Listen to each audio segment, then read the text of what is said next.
Salut tout le monde, my name is Lukael. Welcome to my blind playthrough of Final Fantasy XVI.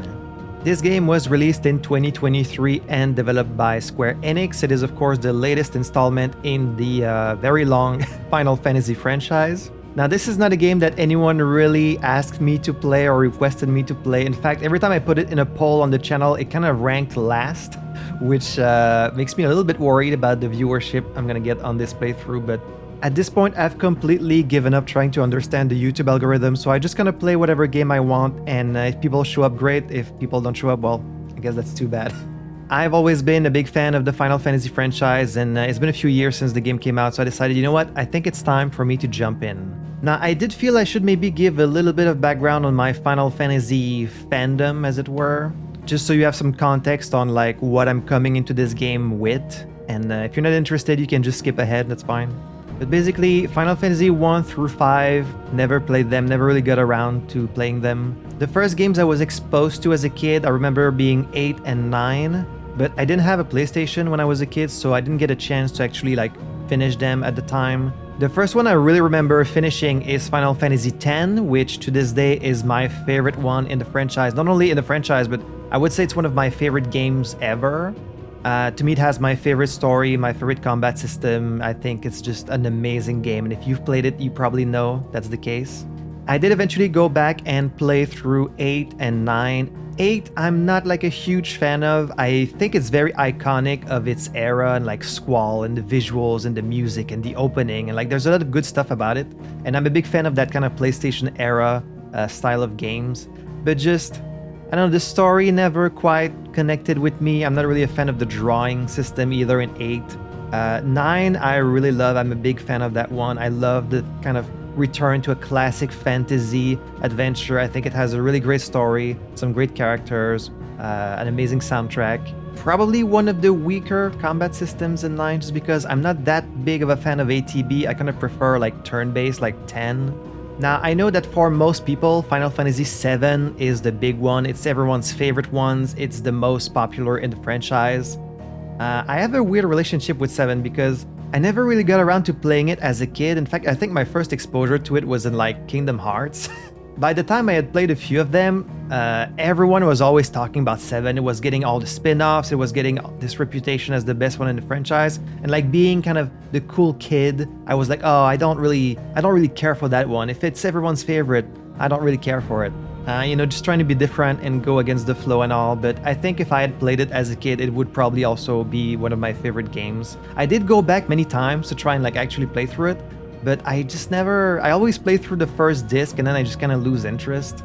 And just by like secondhand exposure, I kind of know all the story already anyway, so... But I do respect it for what it is and what it represents, and like for getting so many people into, you know, this type of game. 11 is an MMO, I never played it. 12 is a weird one. Like I tried many times to get into it and I never really connected with the story. Like I think the combat system is kind of interesting. It's more like MMO influenced. And I think the world of Ivalice is very cool. There's some good stuff about it, but every time I played it, the story never really connects with me. The characters, neither. Like for the longest time, it was my best friend's favorite game. So I really tried like giving it a chance many times and I just never... 12 never really does it for me. 13, I think, is also a bit of a mixed bag.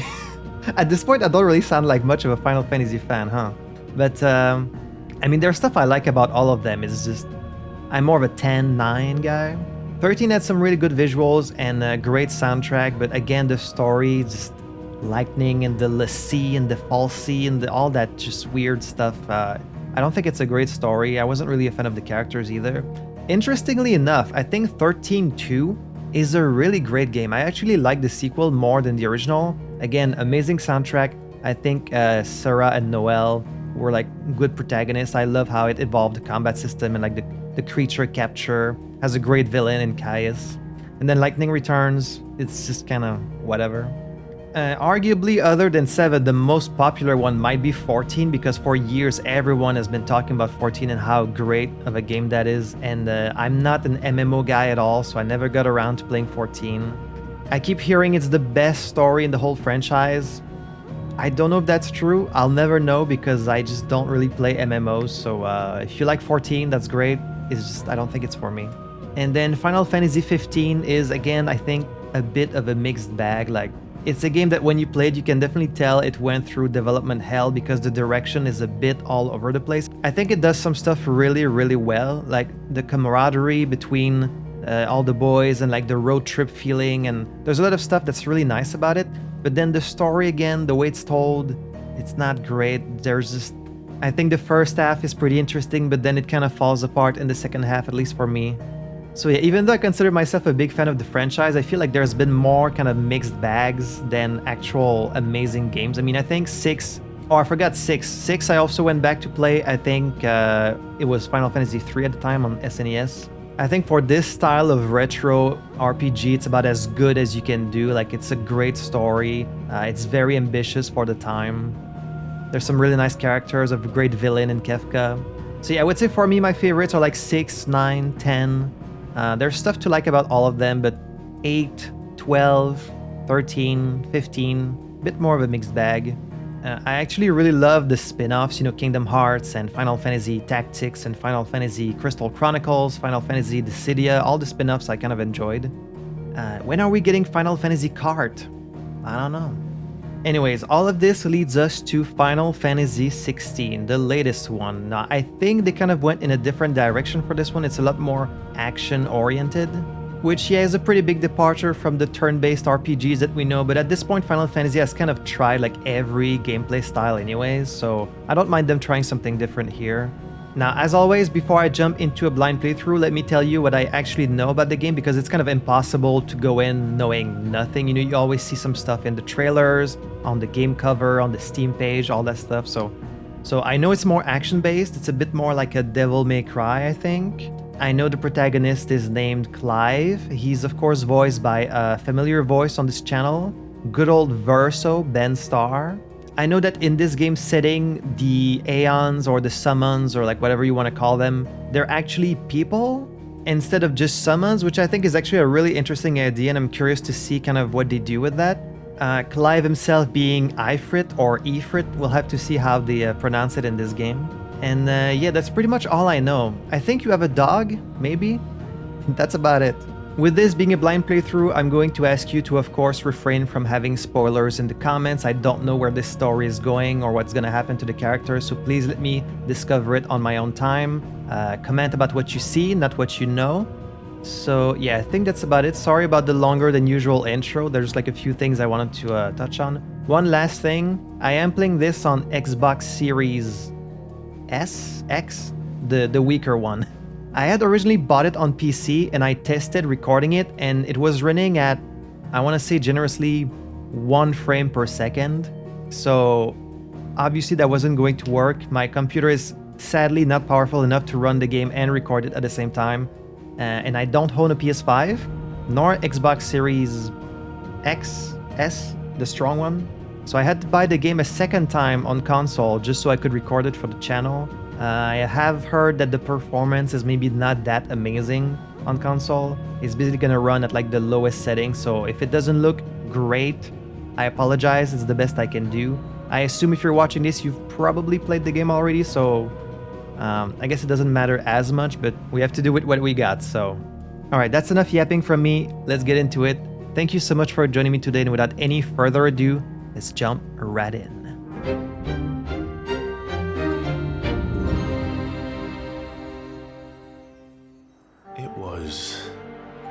The chronicler who said, Verse already? The land of Valisthea is blessed in the light of the mother crystals. Valisthea. And that it was this light which finally led our forebears out of the darkness. Yet, what they saw in the light gave rise to temptation. Temptation that ever lures us back into the crystal shadow. And thus did our journey begin.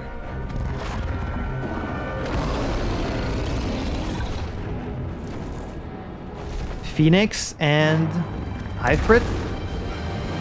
So I guess that's me.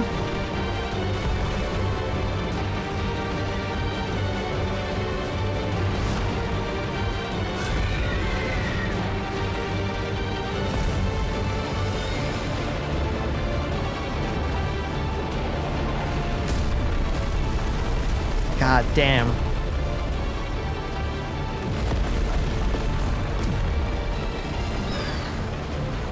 Oh yeah, one other thing I've heard is that the combat sequences for like the big summons is amazing in this game.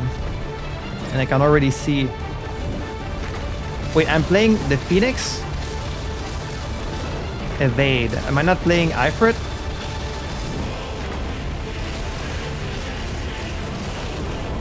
Yeah, I've heard it's a real spectacle. I can already see that. Whoa! Ole! Okay, I don't think I can move. This is on rail.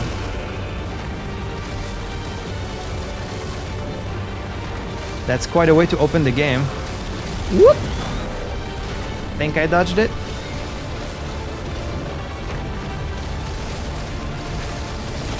Oop, couldn't dodge this one. This is very Lord of the Ring coded. It's Gandalf and the Balrog all over again.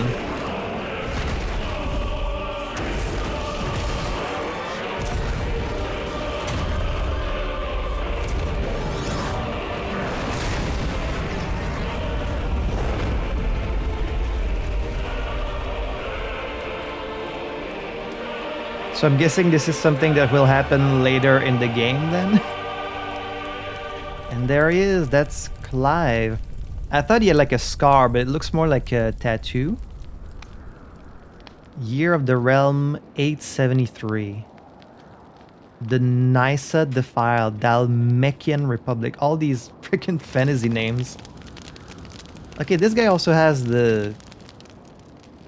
I guess they all have that same tattoo. From their, like, garrison or something. It'll be light soon. Both camps have begun to stir. You all know the target. Shiva's dominant. And only the dominant. No one else? Where's the fun in that?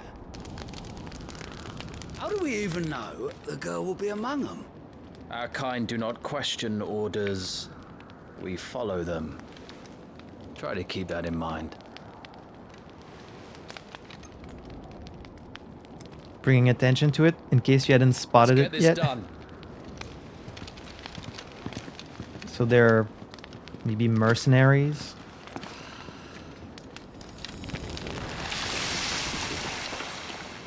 Water magic. That's useful.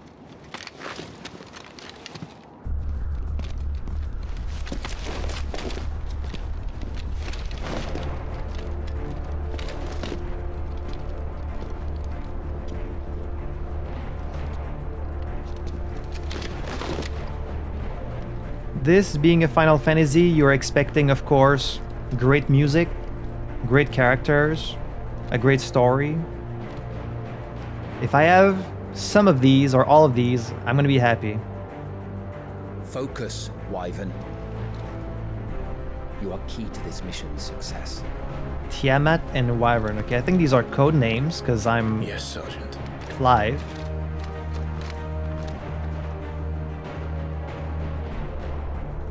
And we're Focus, in. Wyvern. Yes, I'm focused. So you can move the camera, you can move. Yes. We don't have time for this. All hell is about to break loose. This does seem to be running in like maybe 720p, I want to say. It doesn't look amazing, but you know, it's serviceable. If the story can grip us and, you know, get us invested, it doesn't really matter how good or bad it looks. Time to move. What is that, like a crowd? An army in the distance? I can jump? No double jump? We're just in time.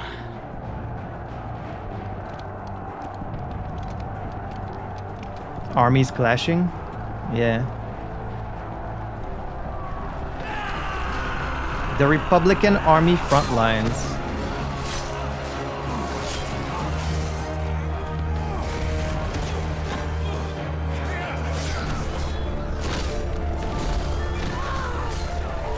Don't bring Chocobos into battle. The poor Chocobos. I can hear the prelude.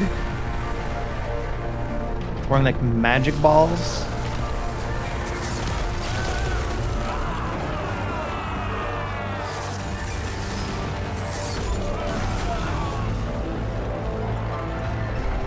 It's interesting to imagine magic being used in this more like realistic, like grounded warfare. His iron blood are more beast than man. Iron blood. The way this is going, they won't need this new dominant of theirs. What? I guess the dominants are like the people who transform into the Aeons. I call them Aeons because I'm a Final Fantasy X kid.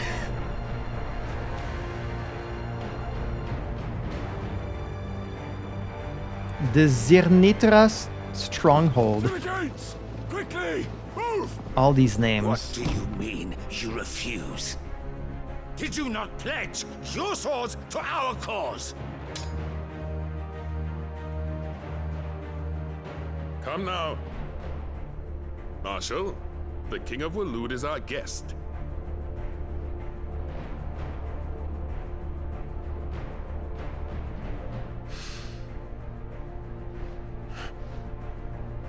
And you have His Majesty's answer.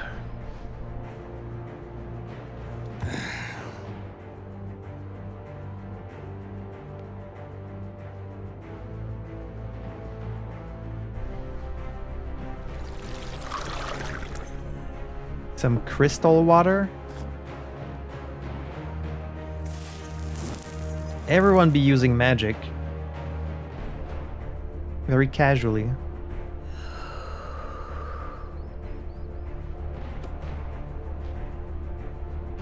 I wonder that you summoned us at all. Have you so little faith in your own men? It was the Dalmex who drove back the Crusaders in the Battle of the Twin Realms, was it not? Or am I mistaken?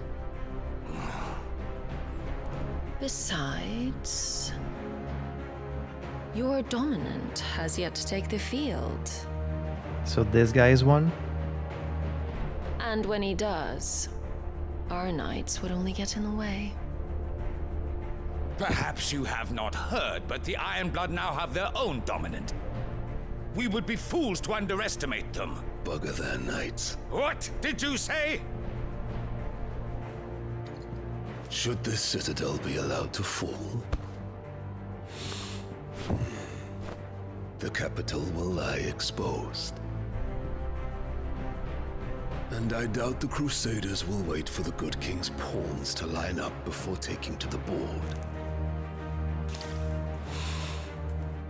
That's a big man.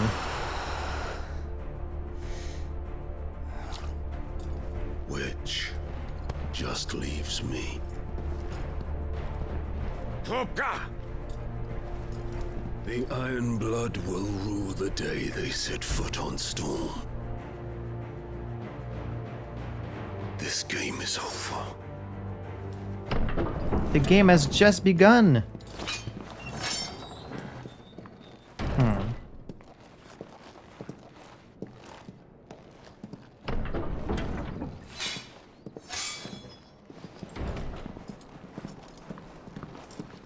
You cock.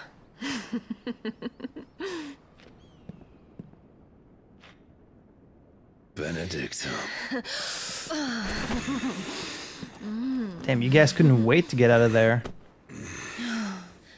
Take care. Does the lion take care when he chases the hare? Or do you think me one of the latter? No, my love. You are a lion. You're my lion. I'm not afraid of a little frost, Benedicta. But I will need someone to warm me when I come home.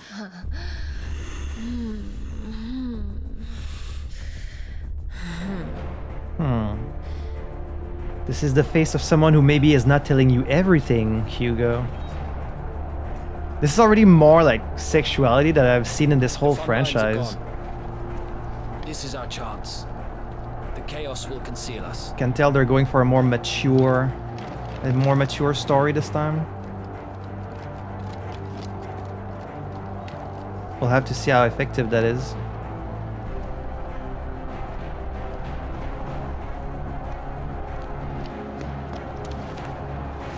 A man of few words so far, this Clive.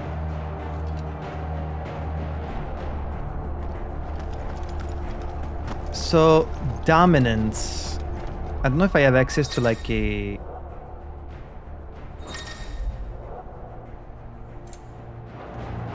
Do I have access to like some kind of menu? Doesn't seem like it. Like lore?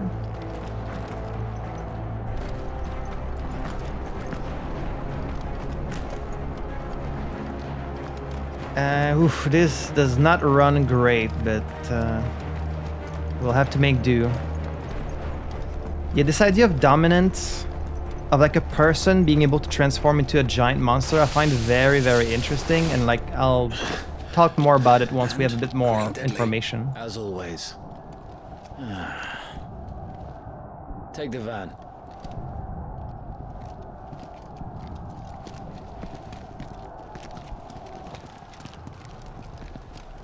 Wait. Something's not right.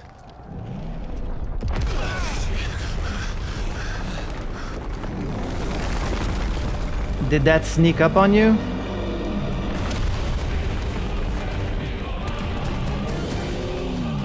Titan. So that's the big guy. Darmok's finally grew tired of being slaughtered. Oh, but here comes Shiva. And look who's here to greet the bastard. Come on. Okay, what's even the point of having an army if you have like a giant like Titan that can just decimate them instantly?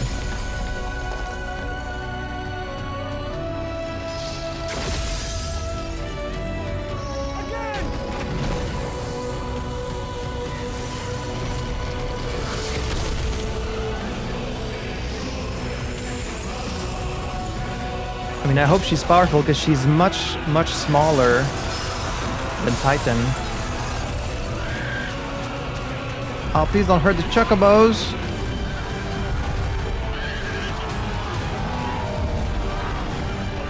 Probably just stepping on your own soldiers there. Okay, what are you supposed to do against a guy of this size?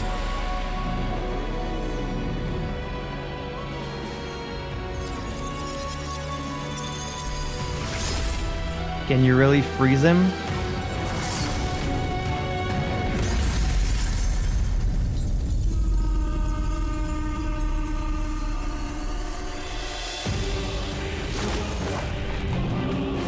Then again, you know, the bigger they are, the harder they fall. If you're fast enough not to get crushed.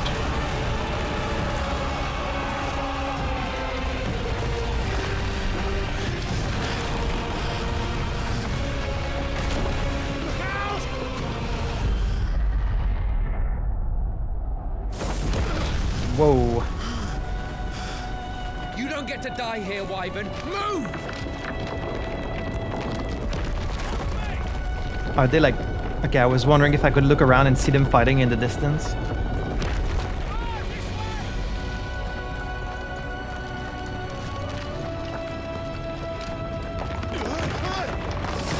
Oh.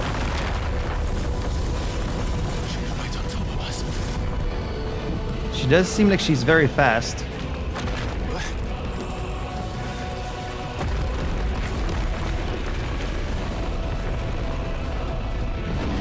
What? Okay, you can see them fighting.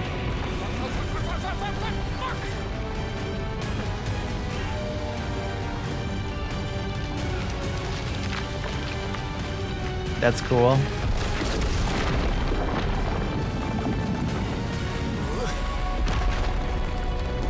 Entities of this power could like change the shape of the whole scenery.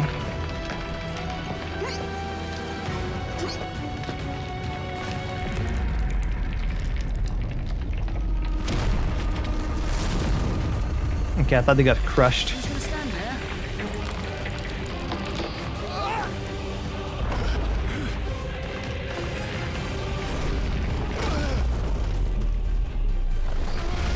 I guess my question is, am I already a dominant, or will I become a dominant later?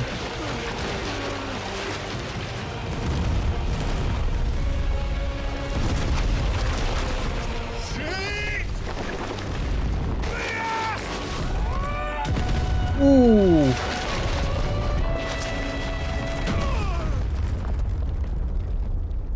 Yeah, he just turned into a little cloud of blood. Wyvern! Wyvern!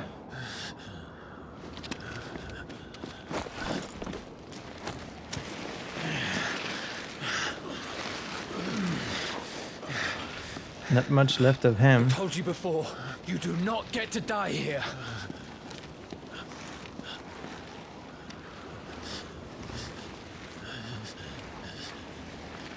There's not much you can do. Clive! Get up, Clive! Oh, we get a little flashback.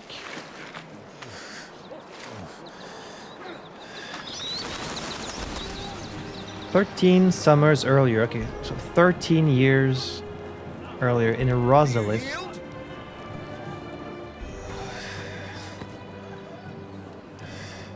Well, if you're not cut out to be a shield, there's always work for you in the stables. Unless, of course, you think you can defend your master while sat on your arse in a puddle of pig swill. I'm sure he'd find a way. My brother always looks after me. Right? Go on. You're sure to hit him eventually. Don't give up now. There's a little puppy. Okay, so that's my brother. So I'm a noble, I guess. 2 arms, then. Wouldn't do to disappoint the gallery. Lord Commander Murdoch. You gonna teach me how to play the game? Let's start again from the beginning. All right. Show me your form.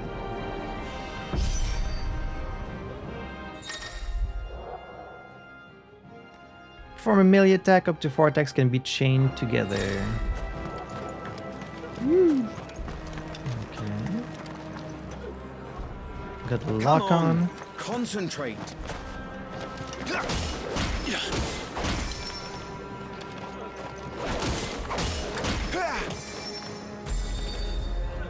So am I like a prince? Very good. Such swordsmanship will serve you well in the field. But can the same be said of your spellcraft? Not when there's giants Flames stepping of on the me. Phoenix burn within you. Now let them burn without. Wait, Come, Phoenix? Rain fire down upon me. Are you saying I'm Phoenix? Cast fire. Excellent. Do I have like magic, or can I just do this as much as I want? Well done. You wield the Firebird's flames just as a first shield should. Am I Phoenix You dominant? flatter me, my lord. Or would you rather I flattened you? Can be arranged. Let's see if you can elude my blade. After all, your attacking prowess will count for naught if you don't live long enough to use it. On your toes, Lord Rosfield. Rosfield. Clive Rosfield. RB to evade. That's kind of weird. Precision dodging. Oh, to be so young and fleet of foot. Come on! What are you doing? It's pretty generous timing. We just got done playing Sekiro, so Remember, you know. Clive, your blade is not your only weapon.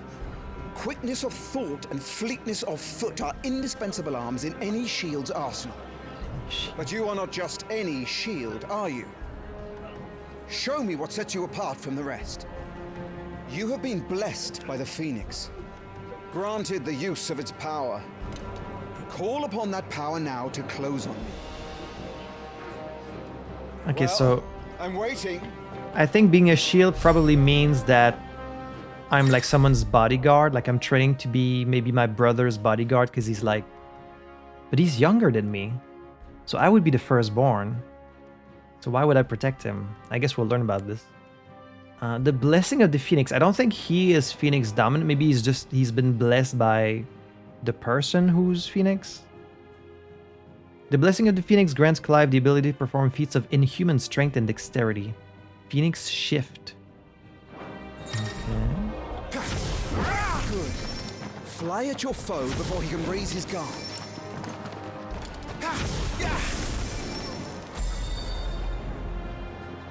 Impressive. But even the most agile shield cannot hope to escape every blow.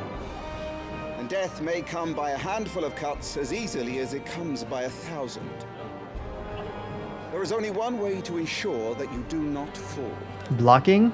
Keep your wounds mended and your energies replenished. Yeah, I guess so. Speaking of which, my lord, you seem a little worse for wear. Now, that won't do at all. That won't do at all. Okay, so you just... That'll have to be for now. Okay, Verso. I'm gonna have to somehow get Verso out of my brain. Wounds become you. There you go. That's better. It does seem like he plays it very Battle much is the a same. succession of pivotal moments, wherein life and death can be decided at a single stroke.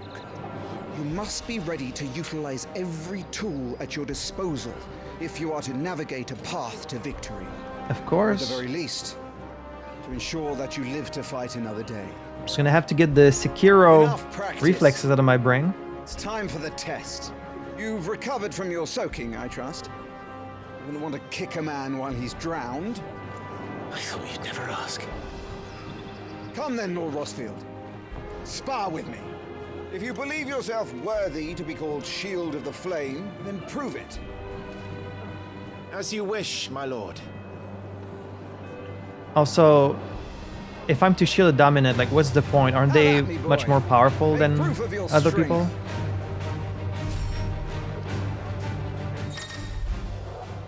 The will gauge indicates an opponent will to fight back. Oh, so kind of like a posture meter? Go on, you're sure to beat him this time. You can do it, Clive. Just stay calm.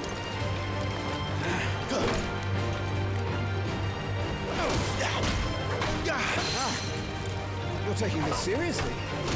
Keep going, Clive. Am I not supposed to? Doesn't seem like I have mana or magic. Seems like I can just do that as much as I want.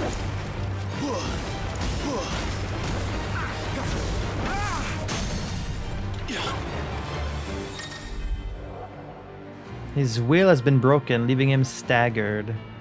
A powerful iconic ability granted Clive by the blessing of the Phoenix. Okay, it's on a timer.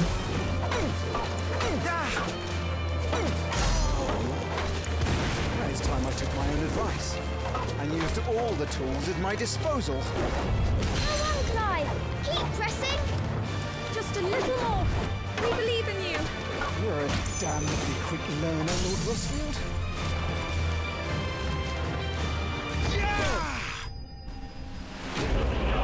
Easy enough? Pa pa pa pa pa pa pa pa pa.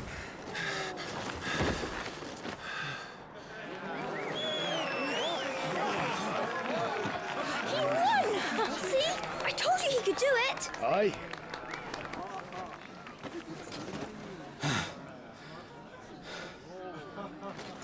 Bested at last.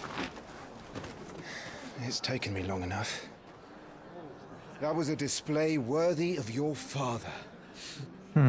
You are a true shield of the flame, and let no one tell you otherwise.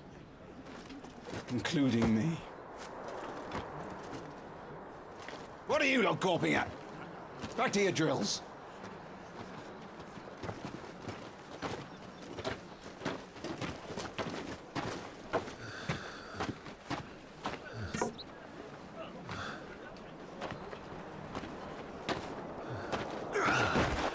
Oh, you okay?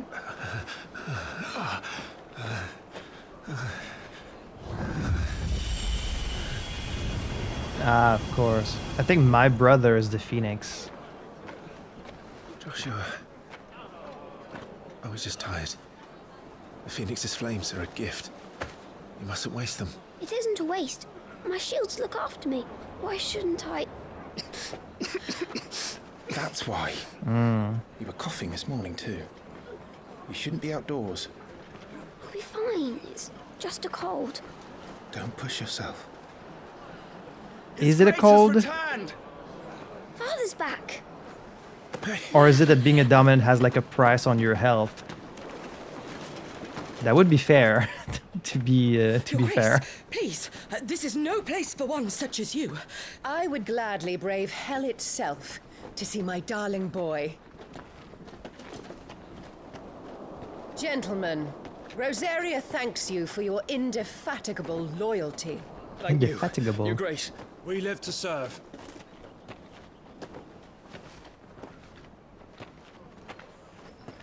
Joshua. You should not be out of doors. We have discussed this. What, does it stink around here? I'm sorry. Good day to you, Mother. Oh, that's my mom. Stepmom, maybe. The way she's looking at me. Come, Joshua. Your father will be expecting us.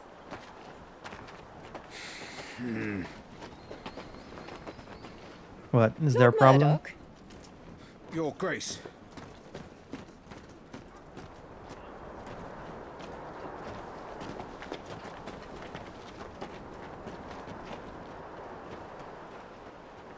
What a way to treat your own flesh and blood. I know. It's not his fault. Not everyone can be born the Phoenix. And who's this? We should join them. Sister?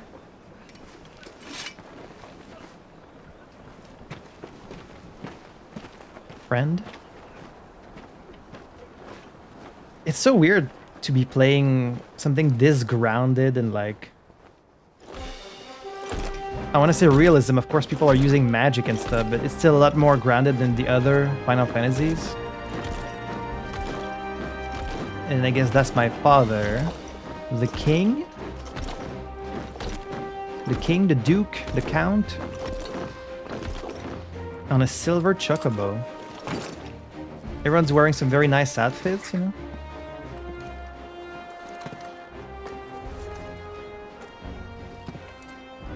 It's definitely giving Rise, Game of Thrones so friends. far. Welcome home, Father. Thank you, Joshua.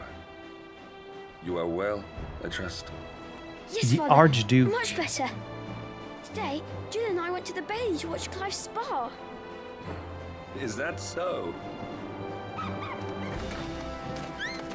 You tiny little puppy. Stop it, boy. Not now. You'll make a fine hound one day. Father. Lift up your head, girl. Thank you, Your Grace. Jill. The capital rejoices at your safe return, Your Grace. War is coming, my boy. We must make ready. Cool. Is the situation truly so grave? I'm only 16, but Come to the throne room. We will talk there. Yes, Father. Your Grace.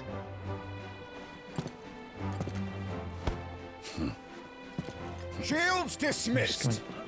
punch me on the shoulder. Bonne bin sur l'épaule.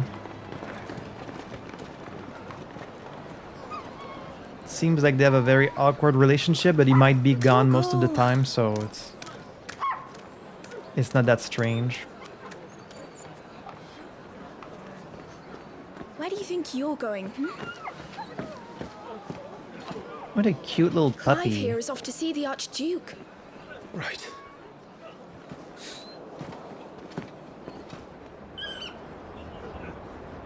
What an interesting hairdo you have, Clive. Sunrise, sunset. What?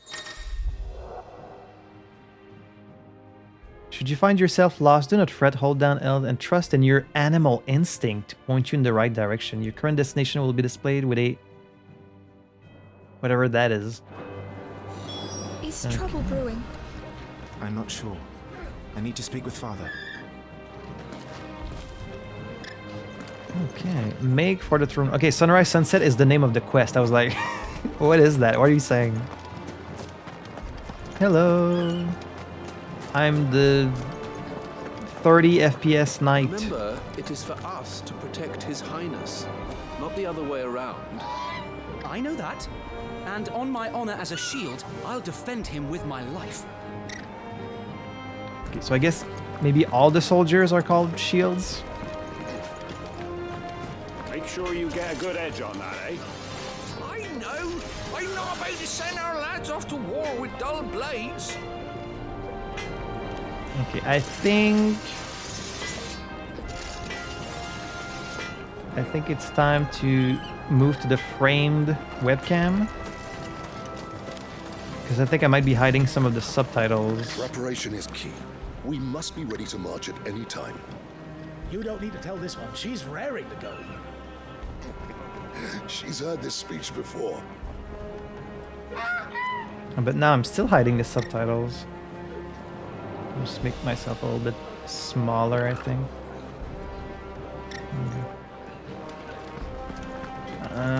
Of course you need Chocobos, it's Final Fantasy.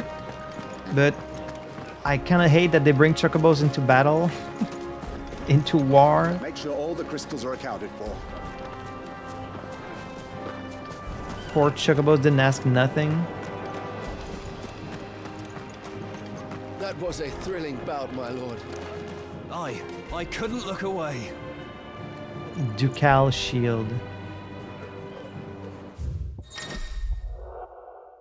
Active time lore. Access the active time lore feature, a compilation of important information relevant to Clive's current storyline progression. Can be viewed during most cutscenes. Ah. Current location. That's my dad. That's me.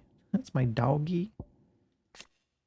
I'm glad we have access to lore at any moment. Rosalith Castle. Situated in the heart of the ducal capital of Rosalith, it is from this towering ivory fortress that the Archduke and his family ruled their nation. An architectural feat the founder himself would be proud of.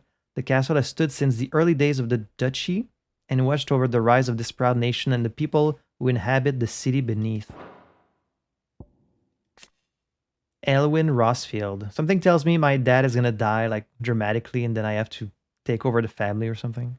Archduke of the Grand Duchy of Rosaria and father of Clive and Joshua. Loved by his people for his steadfast leadership both at home and on the battlefield, which he put to good effect in quelling the rebellious northern territories.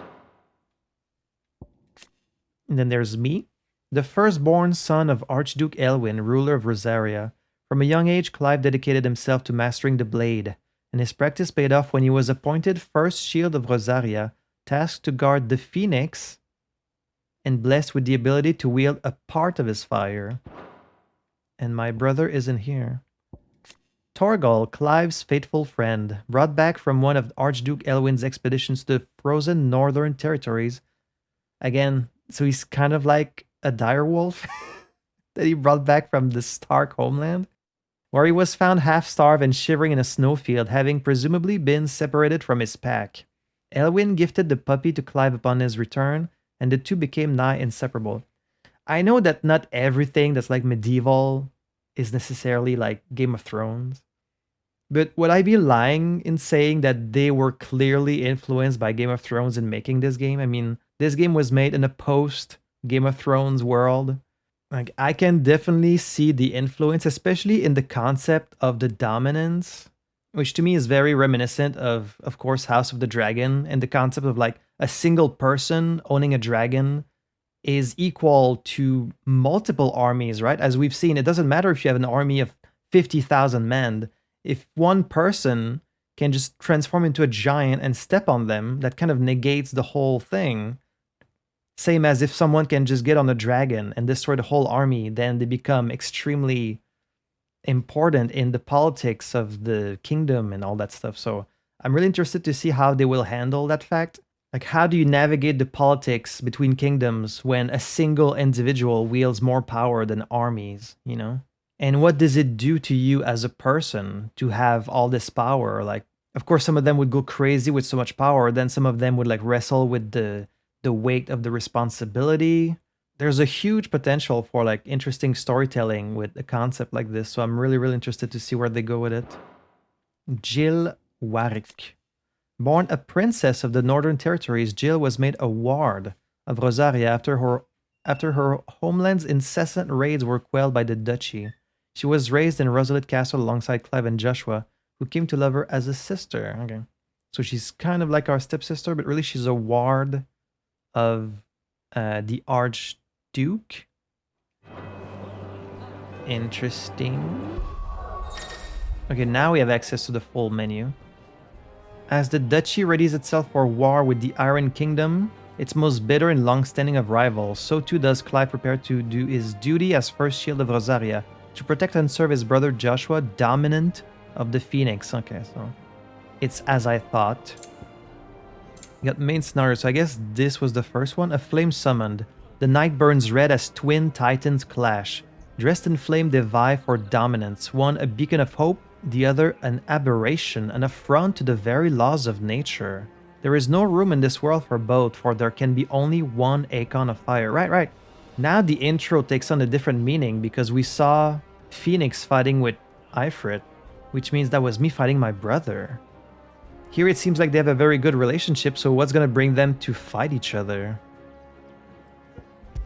As dawn breaks over the Nysa Defile in the 873rd year of the Valisthian calendar, the armies of Dalmekia, I don't know how they come up with all these fucking names, like Valisthian Dalmekian, and the Iron Kingdom gather, and their icons, Titan of the Republic and Shiva of the Orthodoxy, make ready to take the field. Meanwhile, high above it all, a small party of branded assassins, right, the brand, survey the battlefield like hawks in search of prey. So we're assassins, and we were looking for the Shiva's dominant, they said. It is the year 860. So yeah, 13 years before. And with the coming of spring, does green once again return to the Grand Duchy of Rosaria. In the bailies of Rosalit Castle, men who have sworn their swords to their country train in anticipation of coming conflict. It is here that one young man in particular endeavors to prove himself worthy to the ones he loves. So we got potions, curative infusions, and yes, I'm going to be reading everything in the game. I'm that kind of guy. I'm that kind of player. Infusions of common herbs found growing throughout Valisthia. Potions are administered to most frontline soldiers, an inexpensive and less dramatic alternative to the barber's blade. Or you could use healing magic. Can you not? High potion. Potent infusions of common herbs found, blah, blah, blah. Administered to seriously injured frontline soldiers when infirmary treatment is impractical. And a stone skin tonic. The wave of euphoria induced by this foul-smelling brew grants those who drink it delusions of invulnerability. It is widely consumed by soldiers seeking to toughen their own hides, however briefly. I was gonna say, I don't know if you're gonna have a party in this game like you do in every other game. Like, it kind of feels like a game where you would play only as Clive, since it's more like an action game. But you do get little party members, so maybe you'll get people fighting alongside you, like in 15. Clive and Jill, and I do love that it's little sprites. That's very old school. Gear and icons. We've got the Rosarian Oath. Upon joining the Ducal army, all future shields receive a longsword that not only serves as their weapon, but represents the oath they take to defend Rosaria and her people. The blade of this particular weapon is approximately a hand shorter than those used by most, making it more suitable for a squire, not yet fully grown. And a Rosarian belt, designed more for keeping one's trousers in place than stopping the head of an axe. Those expecting any discernible protection from this basic accessory will be sorely disappointed. I bet. I do have access to like a bunch of rings. A ring of timely focus. Clearly the darkest of arts were employed in this ring's forging. Yet no matter its infernal providence, it does effectively slow time, and that can prove very handy in staying alive. I guess it's something to make the game slightly easier. Fleetness of foot requires lightning-quick reflexes, eagle-like vision, and razor-sharp focus, not to mention the calves of a puma. A puma? That or this convenient ring. Why don't you just come up with like some fictional animal instead? Clive will automatically evade attacks. Well, there's no fun in that. If there were a ring that transformed the novice swordsman awkward jerks and jabs into a veritable dance of precisely executed flourishes, one might wonder why every knight in the realm didn't have one of their own. Yeah. So yeah, a lot of games do this where they'll have kind of an easy mode where it's just items you can equip for the game to kind of play itself, basically. And obviously I'm not going to be using these. There once was a hapless battle mage who often found himself on the losing end of duels, for in the heat of combat, he would forget to use the healing potions he carried with him. Fed up, he enchanted a ring to remind him to do just that. As he was a better mage than swordsman, the ring worked. It worked so well, in fact, that he could rarely even recall raising a vial to his lips.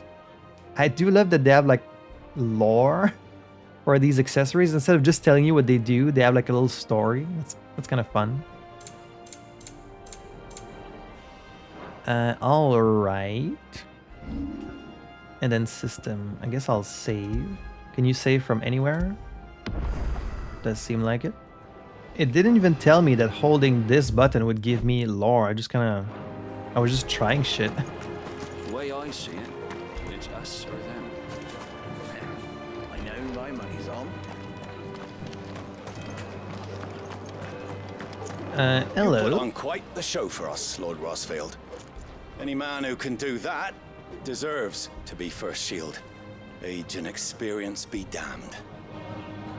The first shield. Okay, and then there's a little icon if you can talk to Put them. on quite the show for us, Lord Rosfield. Any man who can do that deserves to be first shield. Age and experience be damned. No way to skip dialogue, it seems. Which is weird.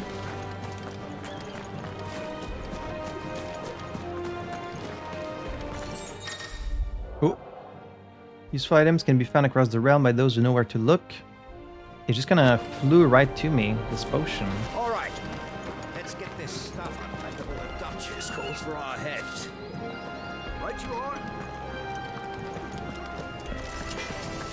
Make sure you get a good edge on that, eh? I know. I'm not about to send our lads off to war. I don't know how much you really expected to explore. No one is to enter the dungeons, including you, my lord. Okay. So, I mean, I don't know if there's kings per se. They've closed the gates. Let's hope the side entrance is still open. This voice also sounds familiar. I'm not sure exactly who it Preparation is. key. We must be ready to march at any time. You don't need to tell this one. She's raring to go. We've heard this already. She's heard this speech before. I do wish it didn't repeat dialogue. Well, this is it, lads. Time to put an end to their little crusade. And Rosaria's future will be secure. Just because I would love to know which dialogue I've heard or not.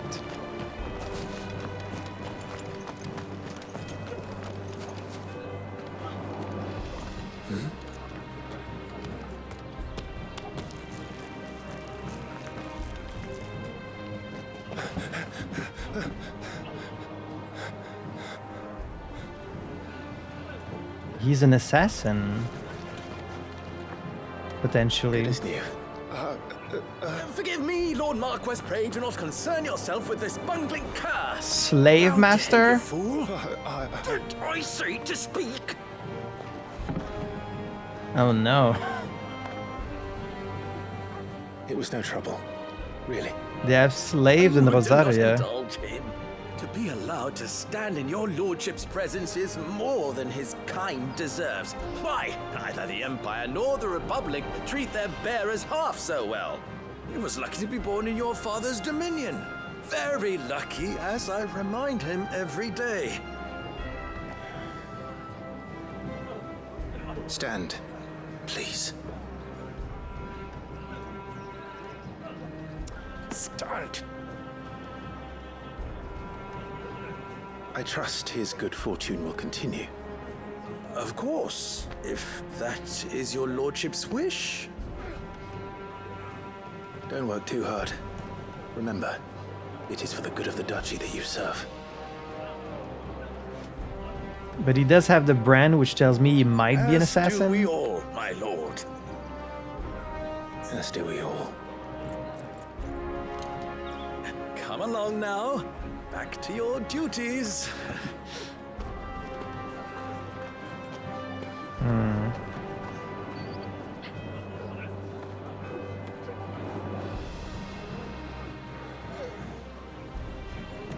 Hey Dad, maybe we do something about the slavery in our kingdom when you have some time? Looks like they're getting ready for supper.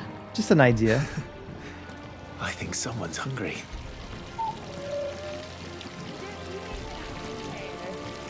We'll be having a feast for the two of you soon enough.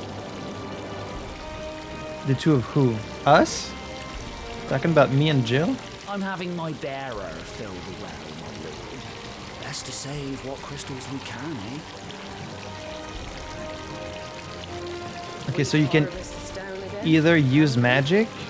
This war ends up dragging on, we'll starve. Best fill our bellies while we can then, eh? So you can either use magic to create water, or you can use the crystal, but I guess crystal is like a finite resource, so they're trying not to use it. Interesting.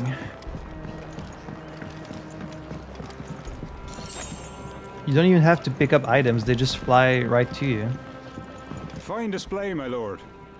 Almost felt sorry for the Lord Commander. The Lord Commander. It just uses all the same titles, you know? It's hard not to think of Game of Thrones. Or A Song of Ice and Fire, sorry.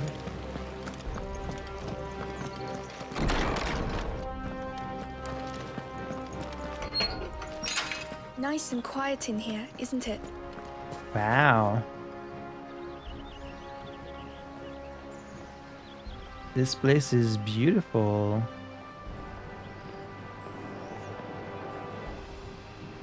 Do you like it here, Jill? Are you happy being... I mean, Ward There's Joshua. kind of just means you're a prisoner, right? A prisoner by another name.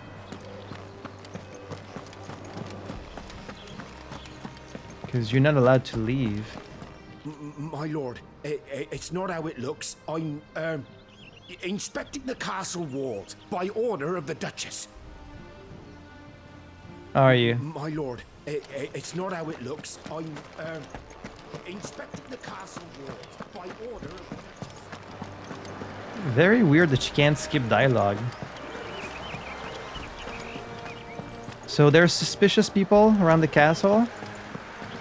Marquis, forgive my man, he'll be done in a jiffy. Just getting the place tidied up for the big procession. The gardener. Using magic to what, fix the plants?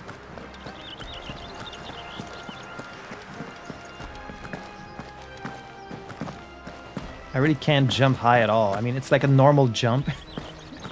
That's like the most normal jump I've seen in a game. How often do you jump in real life, really? You know?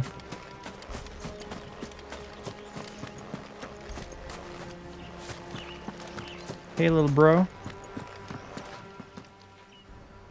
Clive, Are you worried about the war? the soldiers will expect the Phoenix to help them, but I don't know if I can. Don't worry, Joshua. Father will guide you. And I will protect you. Always. I know. Thank you, Clive.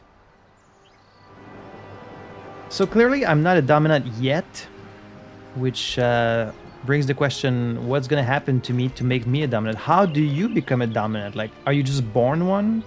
Is that a power that must be given to you by the previous dominant? Like, do you have to kill a dominant and then take their power? That child is the I don't future know. of our nation. He must be protected. All other concerns are insignificant. Only him, huh? What about me? Get the feeling that my mom doesn't really care about me. A bearer. A person with the power to cast magics without a crystal. In Valisthea, men and women who awaken as bearers are enslaved. They are marked with a brand upon their cheek and used as tools. Okay, so that's what the brand is? It just means you can use magic? That's fucked up. A cheaper alternative to the scarce and precious shards. This system of slavery has persisted for centuries and has become so ingrained in Valisthean life that few take pity upon the bearer's plight, seeing them as less than human. Really? The brand. The mark applied to the cheeks of bearers across Valisthea, identifying them as something other than human. Newborn babes are checked at birth. Those who are found to be bearers being branded and taken into the custody of the state. Rarely bearers evade this test, either because their parents hide them, the testers are lax in their duties, or their powers do not awaken until later. Yet most do not remain unbranded for long. So Clive himself eventually becomes branded.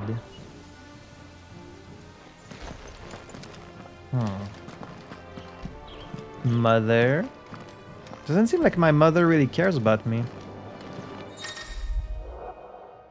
Some large gates require extra effort to operate. Okay. Interactivity, gameplay.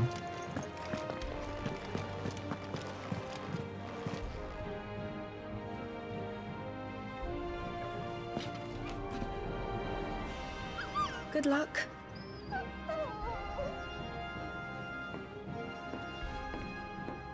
Take care of him.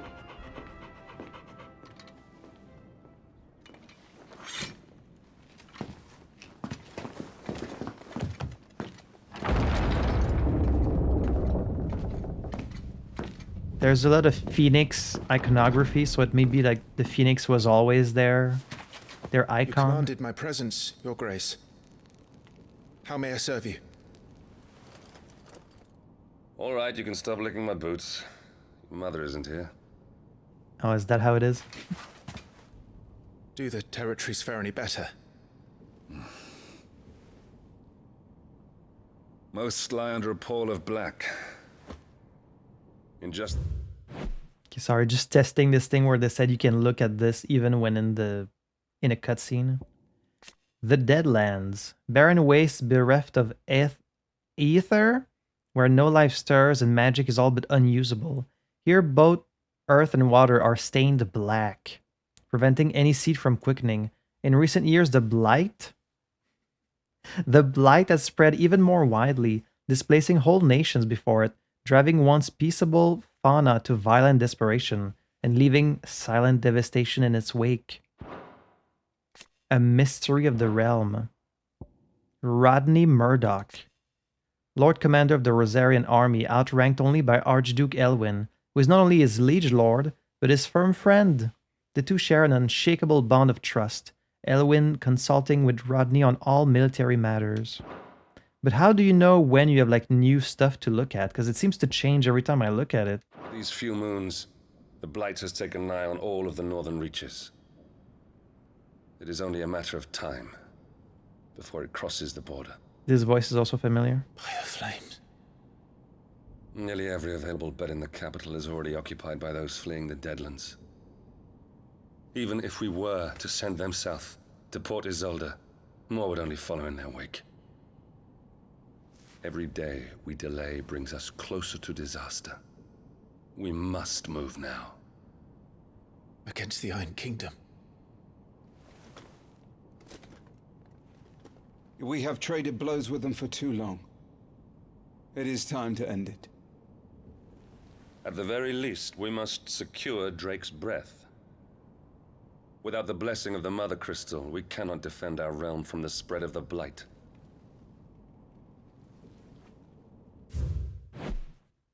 Okay, sometimes it changes midway through the same cutscene. I don't know how I feel about this mechanic. I kind of wish you just had like a regular, data logs where it just lists all the different stuff that you learn about, because you can look at them at any time. Here, it kind of tempts you to just pause cutscenes all the time to see if there's new information to look at, because I want all the lore, but I don't want to keep pausing midway through cutscenes. The Iron Kingdom, also known in the local tongue as Haeran, the Iron Kingdom is an archipelago nation situated off the west coast of Storm, with its capital at Greg-Loist. The Mother Crystal, Drake's Breath, rises from a volcanic island situated just within or without its borders, depending on who you ask, and has been the subject of long-standing conflict between the Ironblood and the neighboring Duchy of Rosaria. The Iron Kingdom's inhabitants shun any contact with outsiders, which has given rise to a unique, if largely inward-looking culture. I mean, if they own this crystal, it's theirs, but of course, other nations will want to take it, right? The Mother Crystals, enormous glassy mountains, 5 of which tower over the lands of Valisthea. They are the source of all the crystals that the people of the Twins rely on in their everyday lives. Not only that, but the lands surrounding them are rich with aether, making the magics the crystals cast even more potent. For these reasons, great nations have sprung up around each Mother Crystal and have long warred with each other for possession of their blessings. Yes, of course. Of course they would. The Ironblood will not relinquish it easily. This will be a bitter fight. We ride for Phoenix Gate tomorrow. There we will listen to the words of our ancestors, as tradition dictates. Am I to go with you as Joshua's shield? There is something else I would have you do first. Rodney.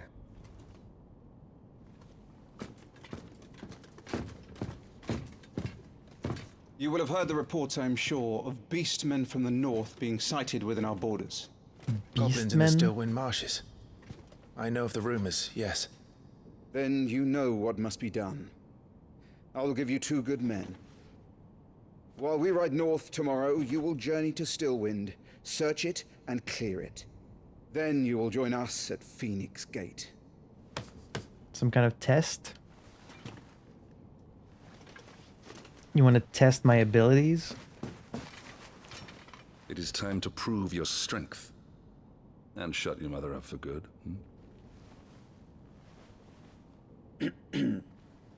What's with me and my mother?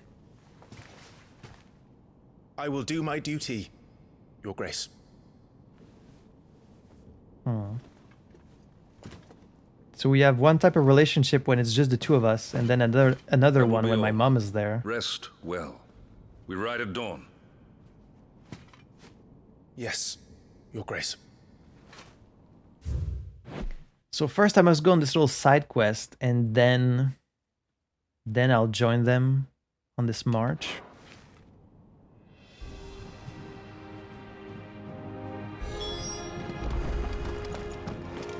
Retire to your chambers. We drove the Ironblood from our shores once before, but their patriarch still dreams of spreading his message to Storm. And when the Crusaders march, they move a damn sight quicker than the Blight ever did. So we recapture the Mother Crystal, end their ambitions, and secure the Duchy. Only the light of the Phoenix can guide us through these dark days. But that does not mean I'm happy asking this of Joshua. Look after him, won't you? Even if it costs me my life. Let's make sure it doesn't come to that. Hopefully not. But I guess what matters is I'm ready to do it. This war we mean to wage, it isn't only for control of the Mother Crystal. Above all else, we cannot allow those Ironblood savages to gain a foothold on Storm. I know. I would sooner die than see them darken our shores again. I wish you a safe journey tomorrow. And I you, Clive. May your blade strike true. Okay, we have yet to see these Ironbloods, but anytime you call another nation savages, you know, that's kind of a bad sign. It's usually not the case. That kind of reeks of It's like racism. The Grand Duchy of Rosaria, a nation occupying the western reaches of the continent of Storm, with Rosalit as its capital. Rosaria was originally formed from a collection of smaller dominions, all of which now stand united under the banner of Archduke Elwin Rosfield. Not possessing a mother crystal of its own, the duchy has long been locked in bitter conflict with the Iron Kingdom over possession of Drake's Breath, which lies still further to the west in the midst of the boiling sea. So we don't have a mother crystal, and the Iron Kingdom does, and we just mean to go to war and take it from them, even though it's theirs? It's always about expansion, isn't it?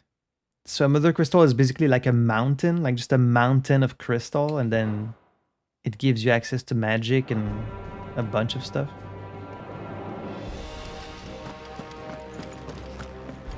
Can't go back outside.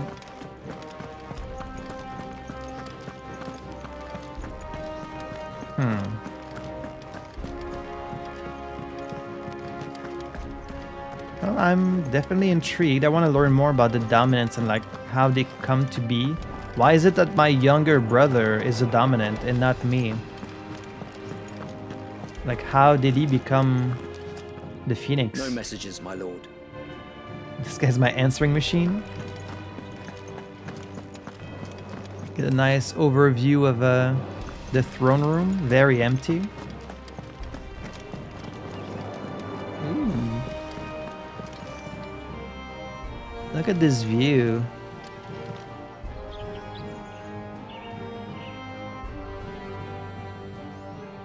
A lot of mountains in the distance. Yeah, I'm definitely getting this vibe that this is going to be a very like politic heavy story. You know, it's very Dance of the Dragons, and I'm all for it. I just hope it's good. You know, it's one thing to do it, it's another thing to do it well. What's this animal instinct? Okay, it just like shows you like where you need to go.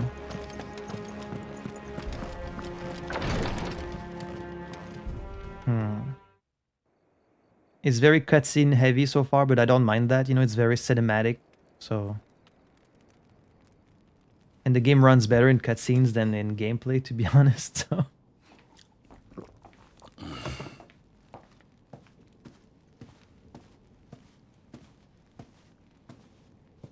How long will you be away this time? So what's the deal with my mom? Like, Annabella Rosfield, Duchess of Rosaria, wife of Archduke Elwin, and mother to Clive and Joshua. So she is my actual mom? While she adores her younger son, she treats Clive and Jill with naught but thinly veiled contempt. Okay, it's giving stepmother. I don't feel like she's my actual mom. Not long. 4 days, maybe 5. Also, the voice is just so familiar. I'm trying to remember who it is, but I can't quite put my finger on it. And you will be taking Joshua? Well, I can't exactly leave him behind, can I? The blood of the Rosfields runs in his veins. Before going to war, we perform the rite at Phoenix Gate. It's our way. You know that. And only the dominant can enter the apothecary, so yes, I'm taking Joshua. Oh, to hell with your way! The boy is ill. You think I don't know that? But the boy is also the Phoenix. The heir to the throne. Why him? He's not the firstborn. Keep him in swaddling clothes all of his life. Elwin! Don't worry. Clive will watch over him. Though he is a youth of but 15 years, he's already a fine soldier. He will make a splendid shield. You see more in him than the Phoenix did. He was rejected, Elwin. Ah. Our household has no place for such a failure. He is worthless. A man like any other. Worthless? That's your son. As am I, my dear. Nonsense. You are the Archduke of Rosaria. Oh, not this again. You know as well as I do that I only sit upon the throne because my father was taken before his time. I am merely warming the seat till Joshua comes of age. It's a thinly veiled exposition, but that's You are fine. your father's firstborn son. and you sit upon the throne. All is in its right place. Unlike some, you have not disgraced our noble blood. Without men like Clive to keep us safe, your precious noble blood would long since have graced the gutter. He said no sex tonight. You have an early start. I'm going to sleep. You're on timeout, honey. Okay, she really doesn't like me. So I guess the idea is like Clive was rejected. Like he was supposed to inherit the Phoenix, but somehow the Phoenix said no. And so that's why she doesn't like me. She sees me as like unworthy of the noble heritage. Time to prove yourself. Wishing on a star? I'm a little old for that. I should get some sleep. 15. Right.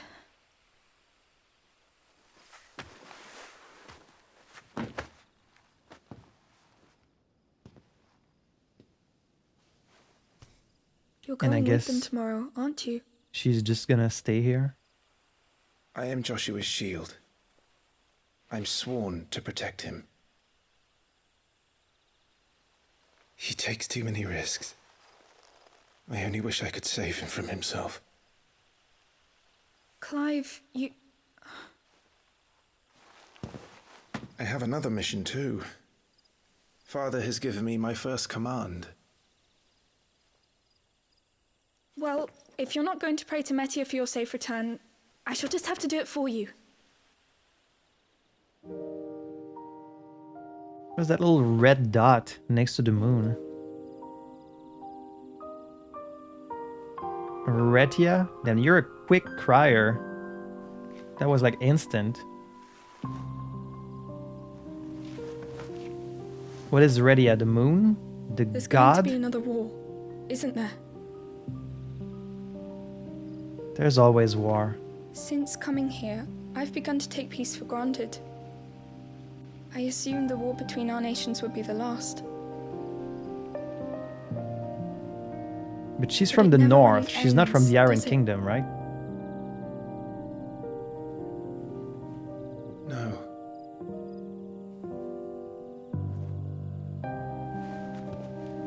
The next war will be bigger than before. But you'll be all right, won't you, Clive? You're a shield of Rosaria, after all, and blessed by the Phoenix.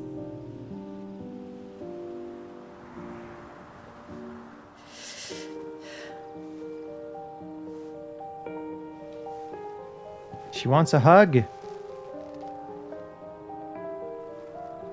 Don't give me that. Don't give me the little hover hand.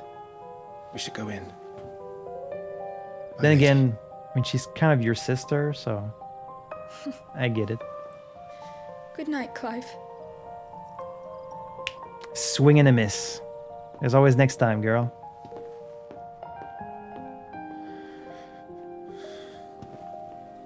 And he's looking very tortured for a kid of 15.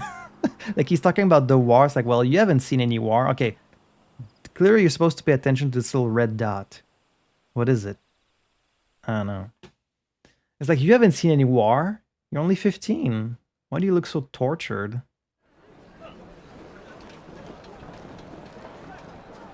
Like you're the son of the Archduke, looking like you have the weight of the world on your shoulders? Damn. Sorry, Ambrosia. I won't be hunting today. White chocobos. Don't worry. I'm sure you'll do brilliantly. I'll try. She's so positive.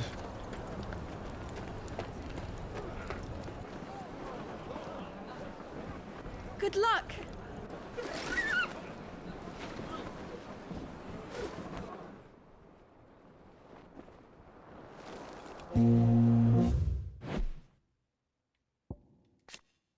Joshua Rosfield, the second son of the Archduke of Rosaria, Joshua was appointed heir to the ducal throne by virtue of his awakening as the dominant of the Phoenix. His love and admiration for his elder brother Clive is absolute, and he is only too proud to have him serve as his first shield. His love for carrots less so. Okay. They do have like a little, not a flag, but their coat of arms to kind of show you which kingdom they belong to. Okay, so he doesn't love carrots. Like his love and admiration are absolute, and yet eventually they will fight. So how will that come to pass? Ambrosia. Born in the stables of Roslit Castle, Ambrosia was chosen by the young Clive Rosfield to be his personal steed and raised by him from a chick. She's a proud bird, deeply loyal to her master, quickly turning her beak upon any but he who should attempt to pet her. A white chocobo, how cool. Could have just been, you know, the basic yellow chocobo, but they went with a white one.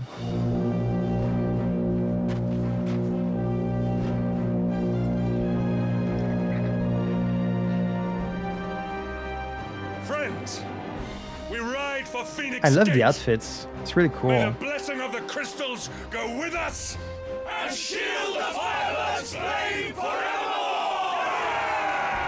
Yeah! His grace departs. Open the gates. It's like medieval inspired. Like you can tell it's inspired by historical clothing, but it's still doing its own kind of fantasy thing. I love it.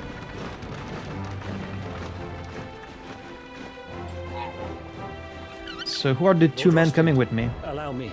I shall see her safely to Phoenix Gate. Thank you. Okay, thank you. Is it Biggs and Wedge? We're ready to depart, my lord. May I say what an honor it is to serve alongside you?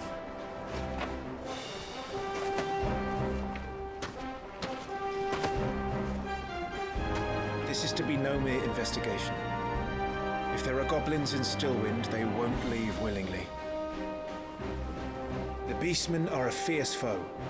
We underestimate them at our peril. Not today, we won't. I mean, these dudes have probably seen more battle than you. Sir Tyler, let us do our duty. Okay, Wade and Tyler. With pleasure, my lord. As you command.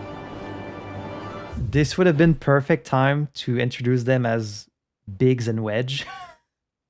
I'm surprised that's not what they did. Oh, see, now we have the same character, but with different information. Father of Clive and Joshua, Elwyn was born before his father. The previous dominant of the Phoenix passed away. So he did not inherit the Eikons' powers. Instead, he devoted himself to the study of swordcraft and statesmanship, that he might lead his country from the front, which he did to wide acclaim in leading his armies and quelling the rebellious northern territories. So, because he was born before the other dominant passed away, he didn't inherit? Like, is there a connection between these? How do you usually inherit the power? To the marshes, then. We'll keep playing the game and information will be revealed. And may the blessing of the crystals go with us. May the force be with you. Alright, we've got a little world map.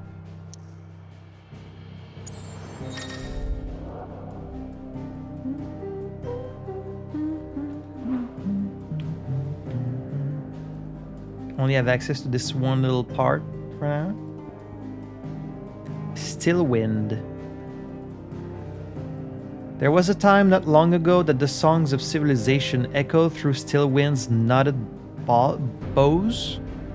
Now the settlements lie abandoned, and the only sounds to escape this forsaken place are the howls of beasts that have fled the Deadlands to make the bogs their home.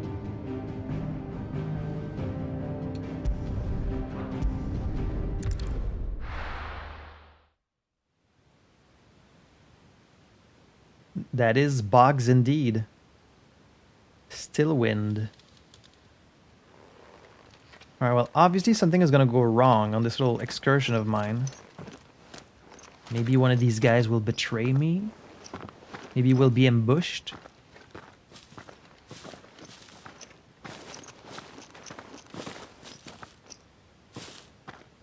Keep your eyes open for those goblins. The reports place them in this area. It's all swamps from here. What's your step, my lord? And everything else.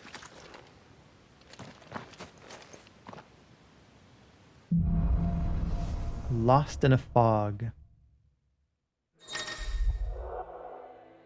Feeling overwhelmed? Try keeping one of the 5 timely accessories. No thank you. Don't need those. An area of swampland that stretches northeast from Rosalit Castle. The odd village could once be found here, but nothing to compare to the lively settlements that line the main roads of the realm. And with the encroachment of the blight and the creatures driven before it, even these scant settlements were soon deserted. Goblins, a common species of beastmen. While at first glance they may seem like mindless predators, goblins have their own unique language and are skilled enough to both cast magics and make rudimentary tools and weapons. I mean, if they have a language, then they're not just, they're not mindless, they're a civilization. While mostly found on the continent of Storm, the spread of the blight has forced them to find homes nearby human settlements. A move that oft ends in misunderstanding and bloodshed. Well, see, they're only looking for a place to live. They're just another people. Sir Wade. A loyal shield of Rosaria, chosen by Lord Commander Rodney Murdoch to accompany Clive on his expedition to Stillwind. Once but a low-born page, Wade was inspired to join the ranks after a woodpile fell on him, and his life was saved by young Joshua. Wow. Wait, your life was saved by Joshua? Joshua already looks like he's 8 or something. Sir Tyler, a loyal shield of Rosaria and scion of a noble family. Tyler followed in his father's footsteps in entering the service of the duchy, rising to the position of right-hand man to the Lord Commander. He was chosen by Lord Murdoch to accompany Clive on his expedition to Stillwind, a level head who could be trusted not only to obey the young Lord's Marquis's orders and keep him safe, but to help keep the fiery Sir Wade in line.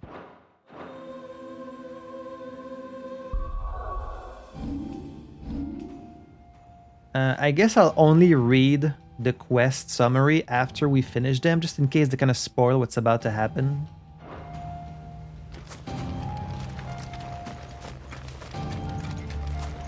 So, not exactly the most well-maintained path. And who do you imagine would maintain it? They've all fled from the blight.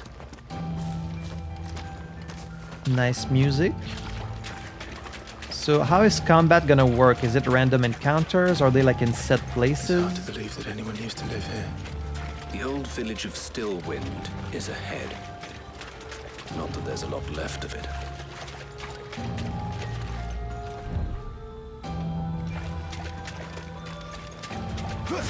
Whoop. Okay, so you can use your moves at any time. You can dash in the air. 2 gills.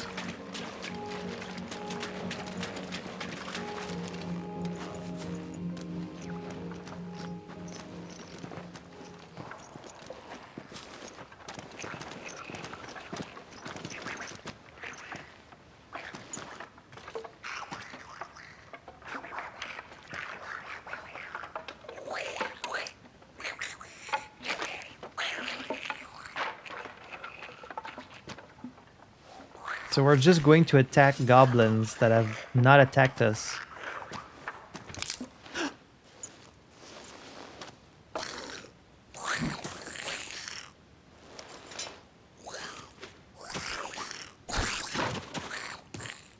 mean, they do seem very hostile, but they have to protect their land. Use Y after striking an opponent to conjure a magic explosion that deals significant damage.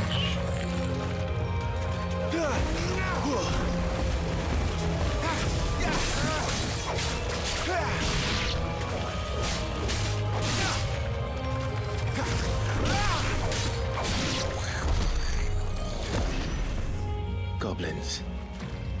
So the reports were true. We should press on. There may be more ahead. I do feel like Ben Starr should have done maybe a little bit more of like a younger voice for this younger version of Clive, and like just keep his regular voice for adult Clive, because he doesn't sound quite young enough here. Like, he's only 15 and he already sounds quite, quite gruff. But I mean, I'm not a voice actor, so who am I to say?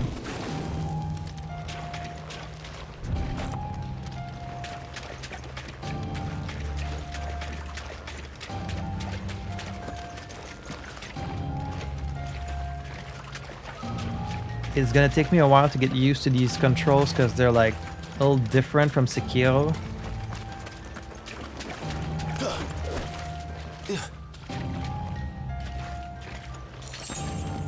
Strength tonic. Doesn't look like you can really interact with the environment that much.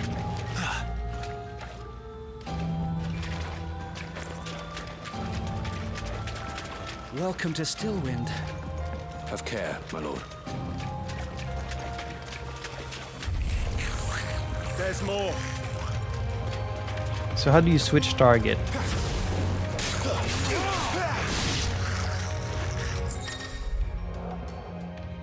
Enemies will drop gil or items. Loot is gathered automatically. Cool.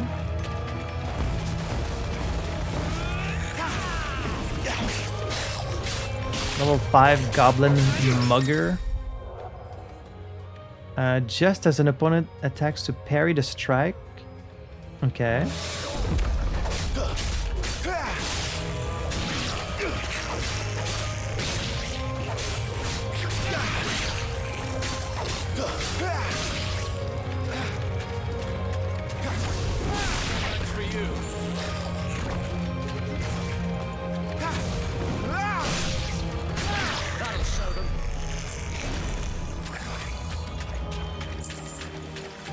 Alright, they're not putting up much of a fight so far.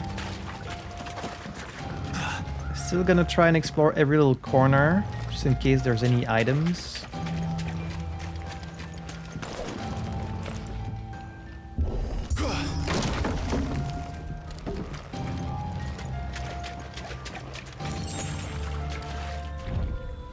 We're going up there.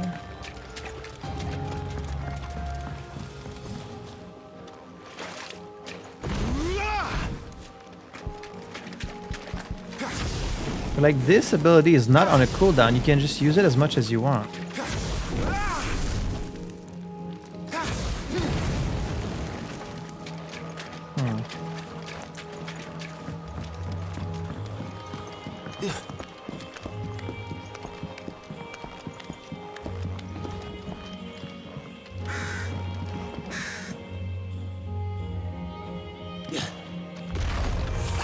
Watch out, my lord. Some of their number is spells. And what a number! We'll all have our hands full here. New enemies approach. Forevermore!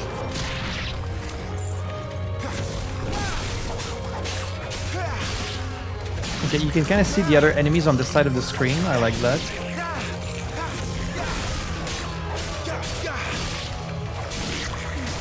Ooh. Attacks coming from off screen. Factory test of your skills, my lord.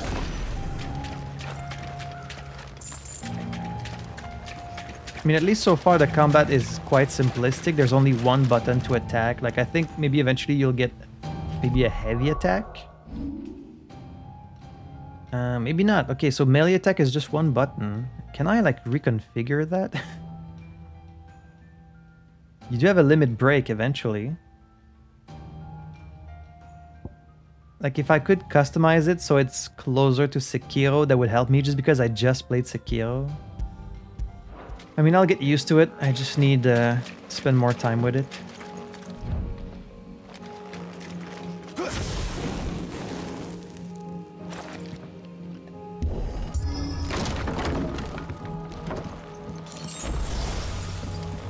Insufficient?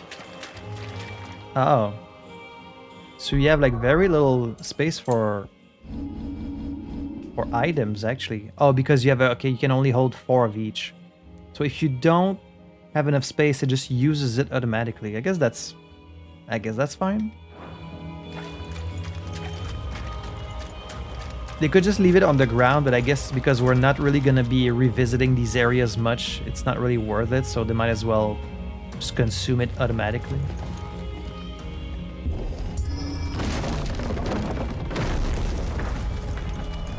We should be nearing the old village square. It might not be a nest of goblins.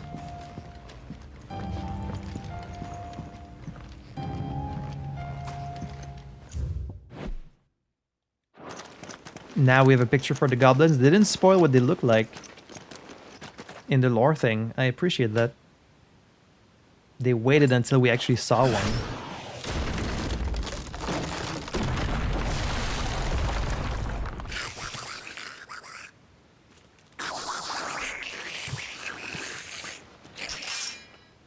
Sneaky sods. We're trapped. My lord, I'm working on it. Working on what? He's the leader. To hear. We'll have to take care of his followers first. Care to thin the herd? They do. As if you have to ask. They do kind of just come off like mindless monster. I wish it didn't tell me that they had like a language and stuff, because now I just kind of feel like they're people.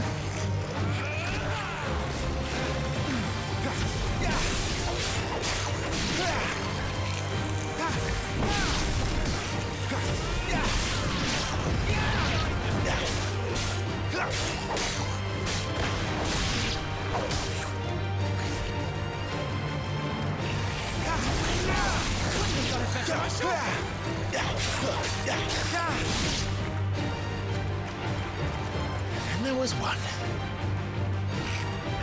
You gonna come down here? Shit! He's inviting a friend! Big Mama. On your feet, Sir Wade. Here it comes. Formidable foes. Larger enemies must be faced with caution. They have far more HP than their smaller counterparts. Okay.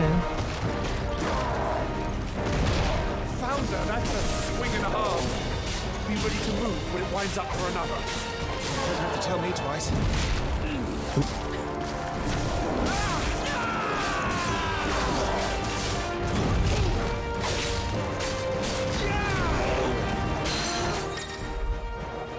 Partial stagger.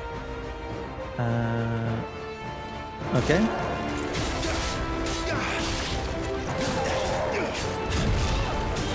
Come on, guys. You're embarrassing me. Oop. No one that took a hit. Okay, you can't dodge through it, I guess.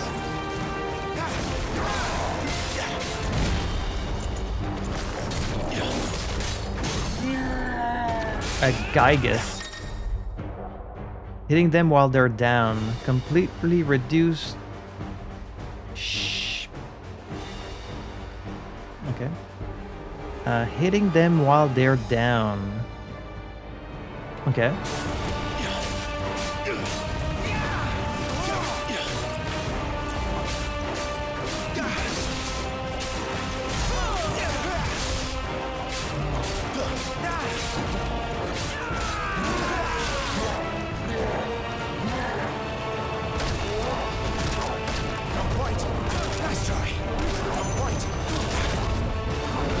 They really want to make sure you practice this dodge. Okay, but I don't think you have iframes. I guess it's more about directional dodging.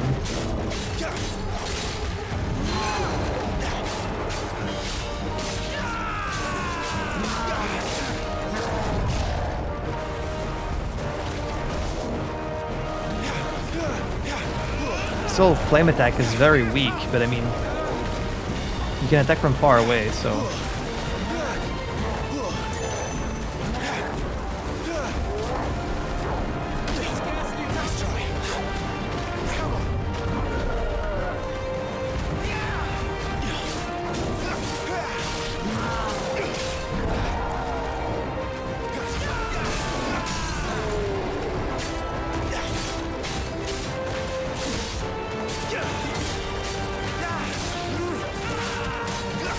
Finish you off. This special move. Ah, I was gonna use my special move. Guy got slain.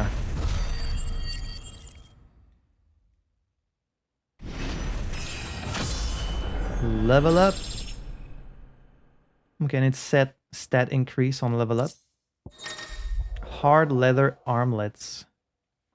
Though at first glance this modest wrist piece might appear an uncomfortable fit for those cursed with fleshy forearms, upon further inspection one would be relieved to discover the band incomplete, affording its wearer a modicum of comfort, be swine or starveling.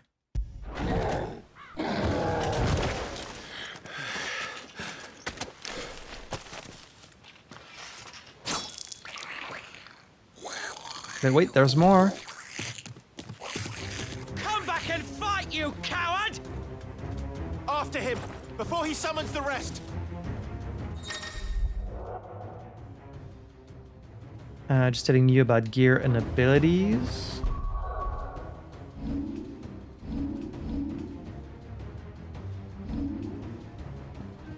Got 10 more defense.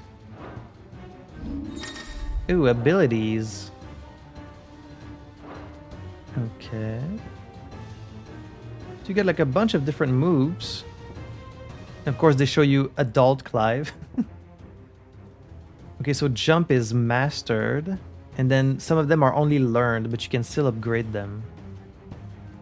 We can charge magic for only 20 points.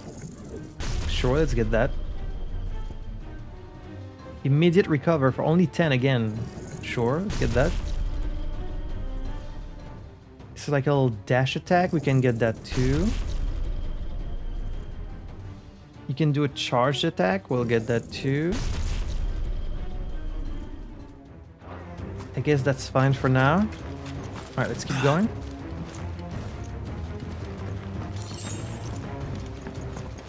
So we're pursuing this goblin. There he is.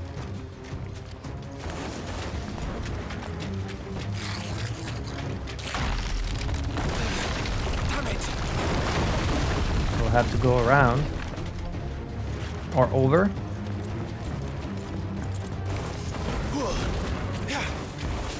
Come on, aim, Clive.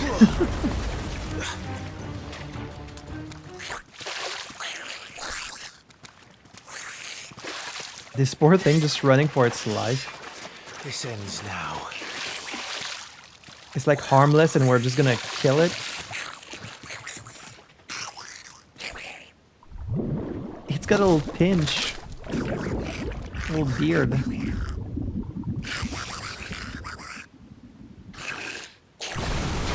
What's in there? Oh, that's a Marlboro. Oh no. Oh, is that what you're gonna call it? It's a Marlboro. Keep clear of its maw, my lord. That thing's breath is worse than its bite. Why did they change the name?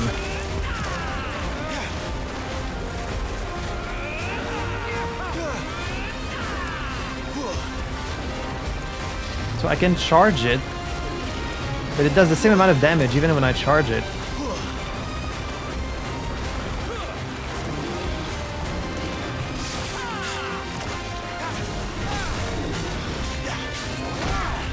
Ow.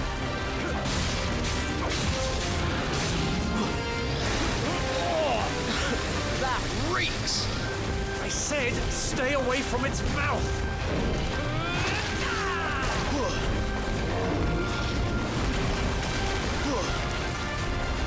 Oh, stepping in the sludge gives you poison damage, I think.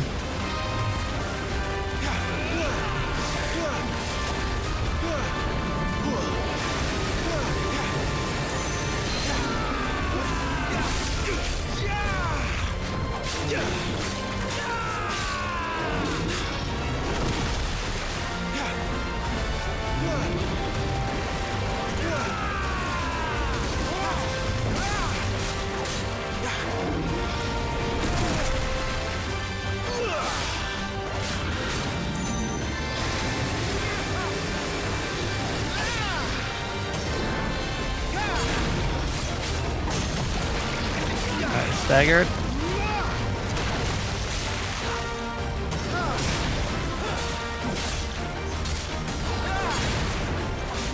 Charging attack doesn't really seem worth it. Only does a little bit more damage than a regular attack. Where's it going? Your guess is as good as mine. Whoop. Uh-oh.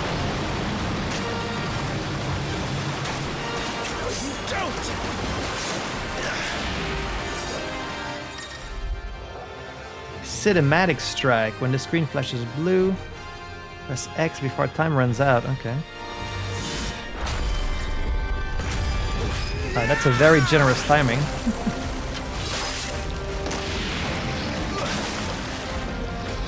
Now! Before it recovers!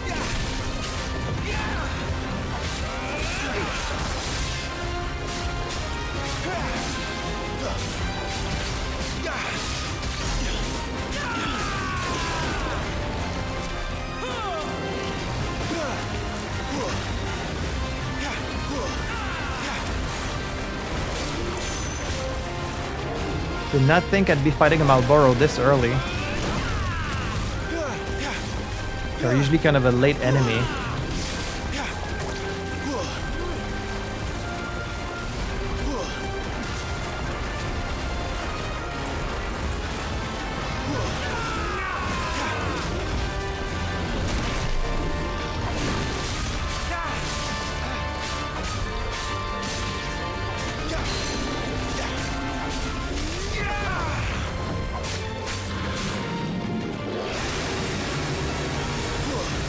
I wonder if I can get a bunch of status effects from this. That's usually what it does.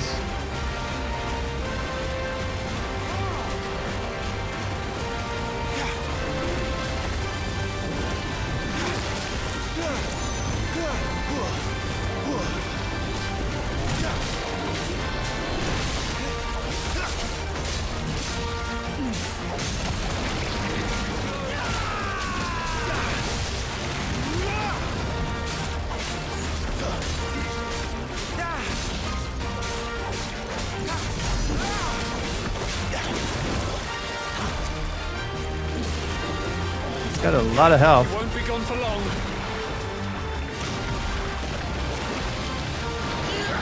Oh, you want to do it again?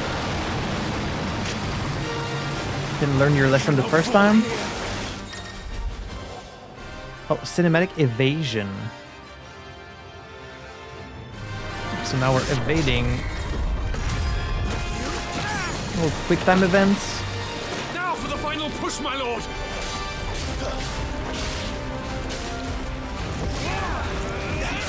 2023 seems kind of late for this type of quick time event,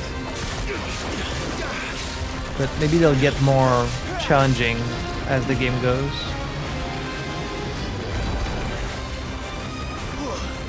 Because here, like, you have so much time.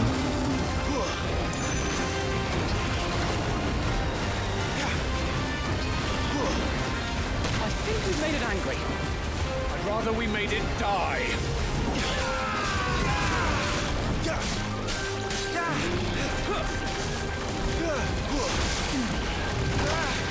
Yeah.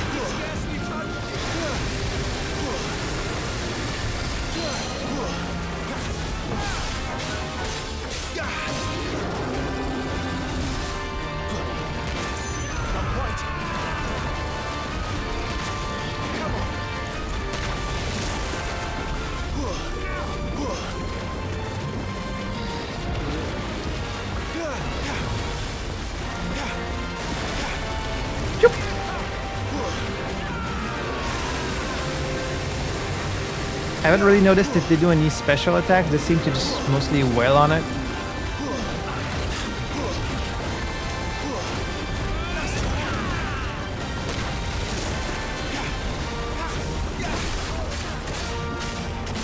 Oh yeah, I'm standing in the group and taking a bunch of damage.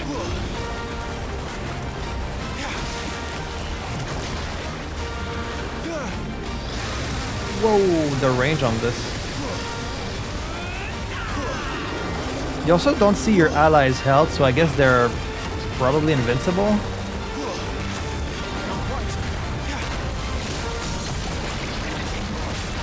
Time to finish it.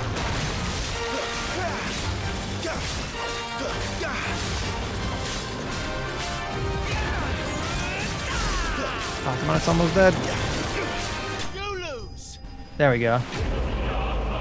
Marlboro Stain. I'm not calling it a marble.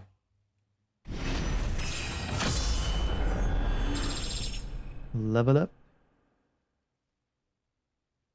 No spoils? That's too bad.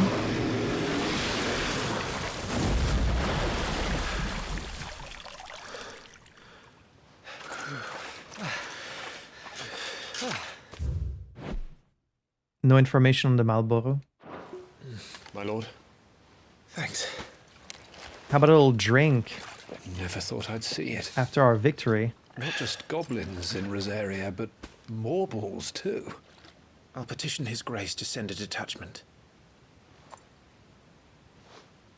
If we don't stop them here, they'll be at our gates before long. We should get moving. We don't want to be caught out here after dark. If we set off now, we can still reach Phoenix Gate before nightfall. Did not even put a dent in my hairdo.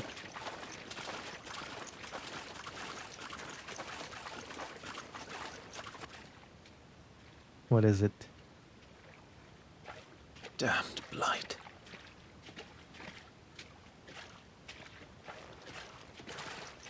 Most tortured 15-year-old ever.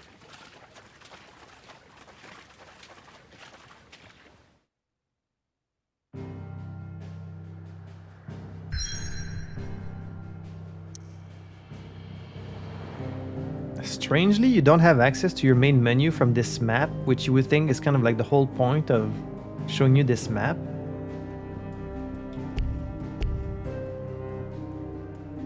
Because I would have said this is a perfect place to stop. Phoenix Gate. This aging seaboard citadel not only defends Rosaria from northern raiding parties, but also serves as sacred ground whereupon the duchy's dominant might commune with his or her ancestors and entreat their guidance on the eve of important battles.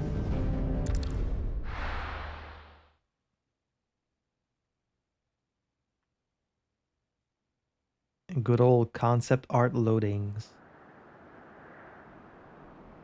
Sometime later, the Phoenix Gate, a walled keep situated near Rosaria's northwestern border, originally constructed to serve as an outpost in the wars against the northern territories, but its true significance lies deep within the ruins atop which the stronghold stands. Here, in an ancient chamber accessible only to the dominant of fire, is held the rite of ancestral communion, an important ritual in which it is believed that the Phoenix can hear the words of the duchy's forebears. So, do you become the Phoenix, or is it more like you transform into something that looks like the Phoenix, but the actual Phoenix is like separate from you? Like, clearly the power is kind of like independent because it can be passed on to other people, so... Like, do you always become the same version of the Phoenix? Maybe each person has kind of like their own unique version of the icon?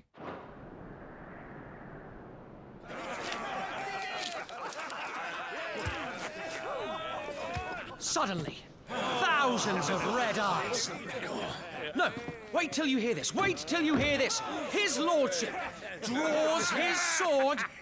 The goblin chief runs off screaming straight down a Morbal's gullet.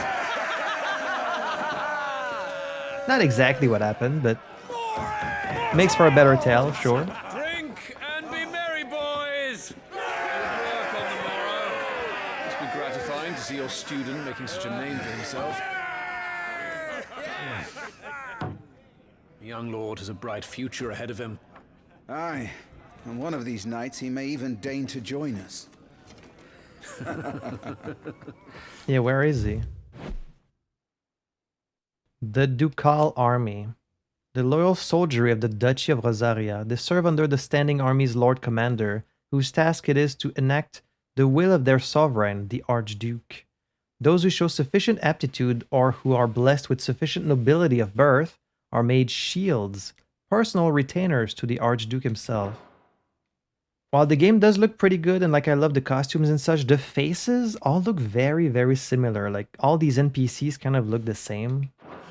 It's a bit unfortunate. Yeah, where is Clive?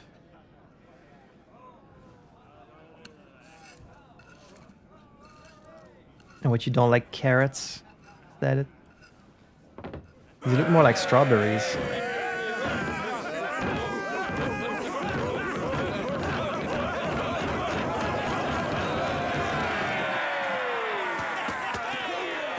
And they're having a big old party. Are you unwell? No, Father. Just a little tired. Well, it has been a long day. I think it's Aaron from Horizon. They Is all that like what it Clive, is? don't they? Aye. Your brother will be a fine shield. We're all very proud of him. Sounds similar. It's not the same accent, but... Father? Why is it that the dominance is always born into our family? Good question. Doesn't seem fair. Have you never asked this question before? We cannot live without the blessing of the crystals. And the crystals work their magic through us. You have been blessed, Joshua. Blessed to be a dominant, to wield the power of an Eikon. Our family has been chosen to share that power with the people. So that is what we must do.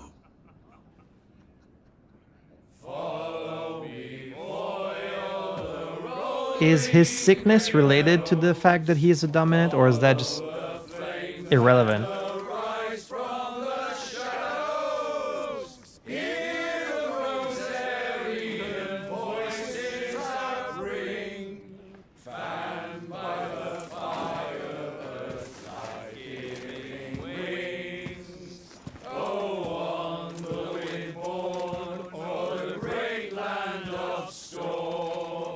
Louder, my friends! Louder!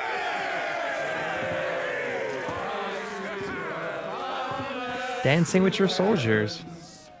They must like him. I don't suppose I'll be missed. Oh, you mean if you leave? That sounded like, oh, even if I die. I guess you're a little young to be here. Do you not enjoy all the people singing? Poor Jill. She'll be wondering where you've got to. So much for you being a fine hound.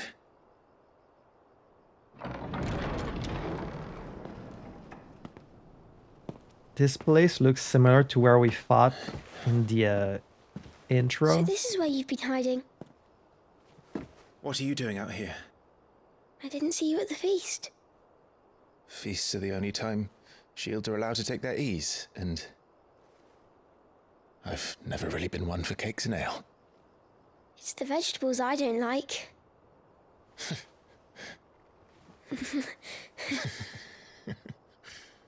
So the dog somehow found its way all the way here? Wasn't he back at the castle? What's with this red dot? That's my Outer Wilds brain turning on. All the men were singing your praises. They never used to. When I joined the ranks, everyone thought I was a spoilt little lordling. If I didn't know how to handle a sword, I'd be a laughingstock. The Archduke's firstborn failure. You're the one they really believe in. I'm jealous. That's not true. They don't believe in me. They believe in the power of the dominant. That's another thing. My brother the Phoenix, ruler over life and death. It isn't fair. It should have been you. I don't have what it takes to lead our people. I don't have the strength. I mean, you're like But you 5, do. 8. You're just a kid. Give yourself time. You'll grow into it. Every man has his duty. But who can prepare you for something like that? Ours was decided long ago, when our ancestors chose to instate the dominant as the Archduke of Rosaria. All to ensure that whenever our nation stood on a precipice, the Phoenix would rise from the flames to drag us back from the brink. The fate of Rosaria sits on the dominant's shoulders. No pressure. It is your duty to bear that burden. Well, yeah, that's what he's struggling with. I was born to be your shield. It's to protect you. That is why I was given the Phoenix's blessing. To keep our future rulers safe. No matter what. However hard it gets. I'll never let you down. Thank you, Clive. I know you'll always take care of me. Here he does sound a bit younger, Clive. Before I can do that, you need to take care of yourself. All right? What is this sickness he has? I should go inside. It's past my bedtime. Good night, Torgal.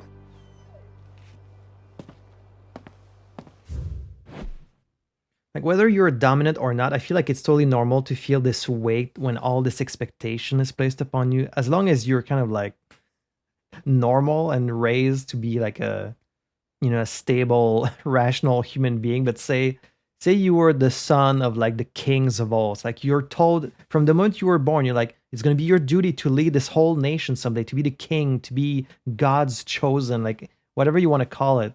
Like, that's insane amounts of pressure on like a child. I feel like in many cases it probably just warps your perception of reality, like warps your values, and you become very kind of like, you start thinking of yourself as like more important than everyone else, and it kind of like makes you possibly a bad person. But if you have a good support system and the people can keep you level-headed, like, you know, if you were normal, you would just feel this huge weight. And it's not like a lot of people can help you shoulder that burden because like they don't really know what it's like. Like here, clearly he's struggling with this burden of being the dominant. It's like, well, who can help him? He would have to talk to like another dominant to share their experience and ask them like, how do you do it? Like, how do you handle all this power, all this responsibility? But he's kind of alone here. And his father was not the dominant, so his father doesn't have that experience. Clive doesn't have it. His mother doesn't have it. So he doesn't really have anyone he can talk to. He'd probably feel a lot of kinship if he was to actually meet another dominant. Though all expected him to inherit the Phoenix's flames and awaken as its dominant, Destiny instead chose his younger brother Joshua to bear that burden. In search of a role of his own, Clive dedicated himself to mastering the blade, and his practice paid off when he was appointed First Shield of Rosaria, tasked to guard the Phoenix and blessed with the ability to wield a part of his fire. House Rosfield, the highest of the noble houses of Rosaria. The dominant of the Phoenix is always born into the Rosfield line. So born into the line. And so it is always a Rosfield who sits upon the ducal throne. And the First Shield, title granted to the mightiest and most stalwart shield of the Rosarian army. The First Shield is entrusted with the personal protection of the dominant of the Phoenix, and is gifted a portion of the Eikons' power over flame, a boon known as the Blessing of the Phoenix. But like, if you're the dominant, I guess you can't always be in dominant form. You have to become human at some point, and then that's when you're vulnerable. You know, it's like if you're a dragon rider, you're not really stronger than other human beings. You still have to sleep in a bed. An assassin can come in and kill you in the night, you know? Because I'm wondering, well, why would you need a shield if you're already the dominant? You're already more powerful than everyone else. But I guess when you're just like standing there as a normal human, if someone was to stab Joshua in the back, I guess he would die like anyone else would. So he still needs protection because he can't always be in Phoenix form. But still, it's interesting to be tasked with protecting someone who's already like kind of a nuclear bomb, like a walking nuclear bomb.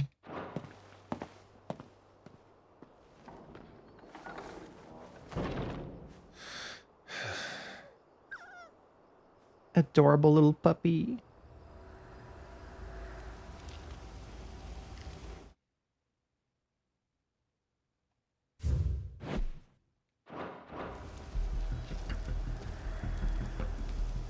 Something's about to happen. A stranger in the night? A little caravan?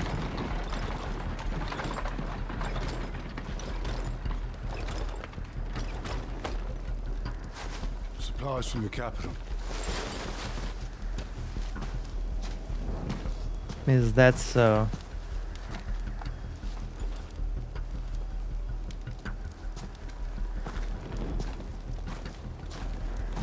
That's it? That was your inspection? You're not gonna look inside? Sampling the wearers, were you? Incompetent guards. What is this house coming It's a good to? job the North is full of enterprising traders keen to keep us in wine. Spare a barrel for the boys on people, See? Careless. Totally careless.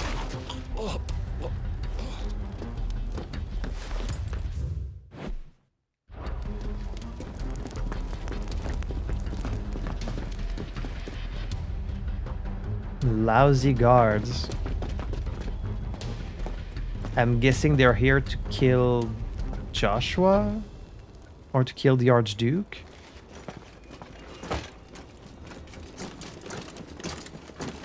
Gateway secured, Captain.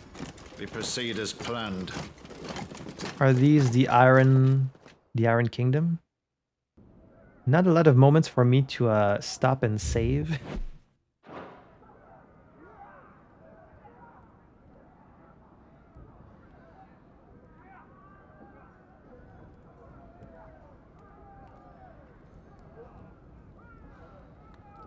You need like a king's guard, you know? Guards are always at your door to protect you at all times. Especially at night, when you're at your most vulnerable.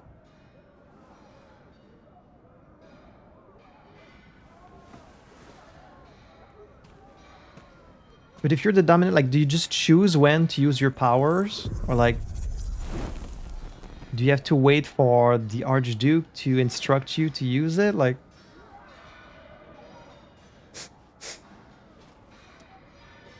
That?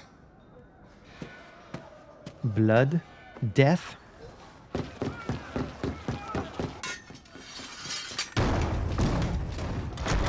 Forgive me, my prince. It's me, Wade. You probably don't remember me. I remember. What is it? We're under attack. I don't know who they are, but they've set light to half the castle. Where are all my I must get shields? you to safety, Your Highness. Very well. I'm ready. I'm only 5, Follow but me, Your Highness. okay. I'm playing Joshua now. Flight of the Fledgling. Uh-oh. Oh, making my own little lamp. How useful.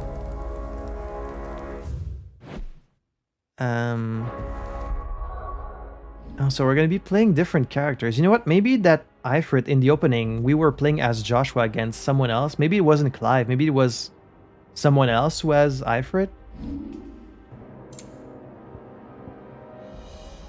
Lost in a fog, bade by his father, the Archduke, to address reports of the ever-spreading blight having driven a horde of goblins into Rosarian territory, Clive journeys to the swamps of Stillwind, accompanied by a pair of loyal shields of the Duchy. I don't think this spoil was going to happen in the chapter. It sounds more like just the setup for what is about to happen, so... Flight of the Fledgling. The shields of Rosaria have marched to Phoenix Gate that the Duchy's dominant and heir to the throne, Joshua, might hear the words of their ancestors as is custom before any great battle. However, the night before the ceremony, the young prince is stirred from his slumber by the sounds of battle. The fortress is under attack, and Joshua must fight his way to his father with the aid of but a single brave shield. So he's still considered a prince, even though his father is not the king? I mean, what's the difference between a duchy and a kingdom? Like, what's the difference between a king and an archduke, really? I don't know. But this is our first chance to save in a while, so I'm going to use it. And that's going to bring our first episode of Final Fantasy XVI to a close. Pretty long episode, but I mean, it's the first one, so I guess I don't mind it so much. I'm definitely enjoying it so far. I'm quite invested in the world. I think there's a lot of potential for some interesting storytelling with this story of dominance and different nations and kingdoms and politics involved. The gameplay and the combat, at least so far, it's a bit on the simple side. I mean, I'm just coming out of Sekiro, so... like, I'm not expecting Sekiro combat in this, but it's Final Fantasy, so for me, it's more about the story, you know? And at least so far, it's pretty promising, so... If this was your first time on the channel, please consider subscribing so that you can catch all the future episodes I upload on Mondays, Wednesdays, and Fridays. And I do also have a Patreon in the description below where I offer a full week of early access to my patrons. So thank you guys so much for your support. Thank you for watching this video. And until next time, I had fun playing this. Hope you had fun watching it, and I will see you in the next episode for some more Final Fantasy XVI. À la prochaine.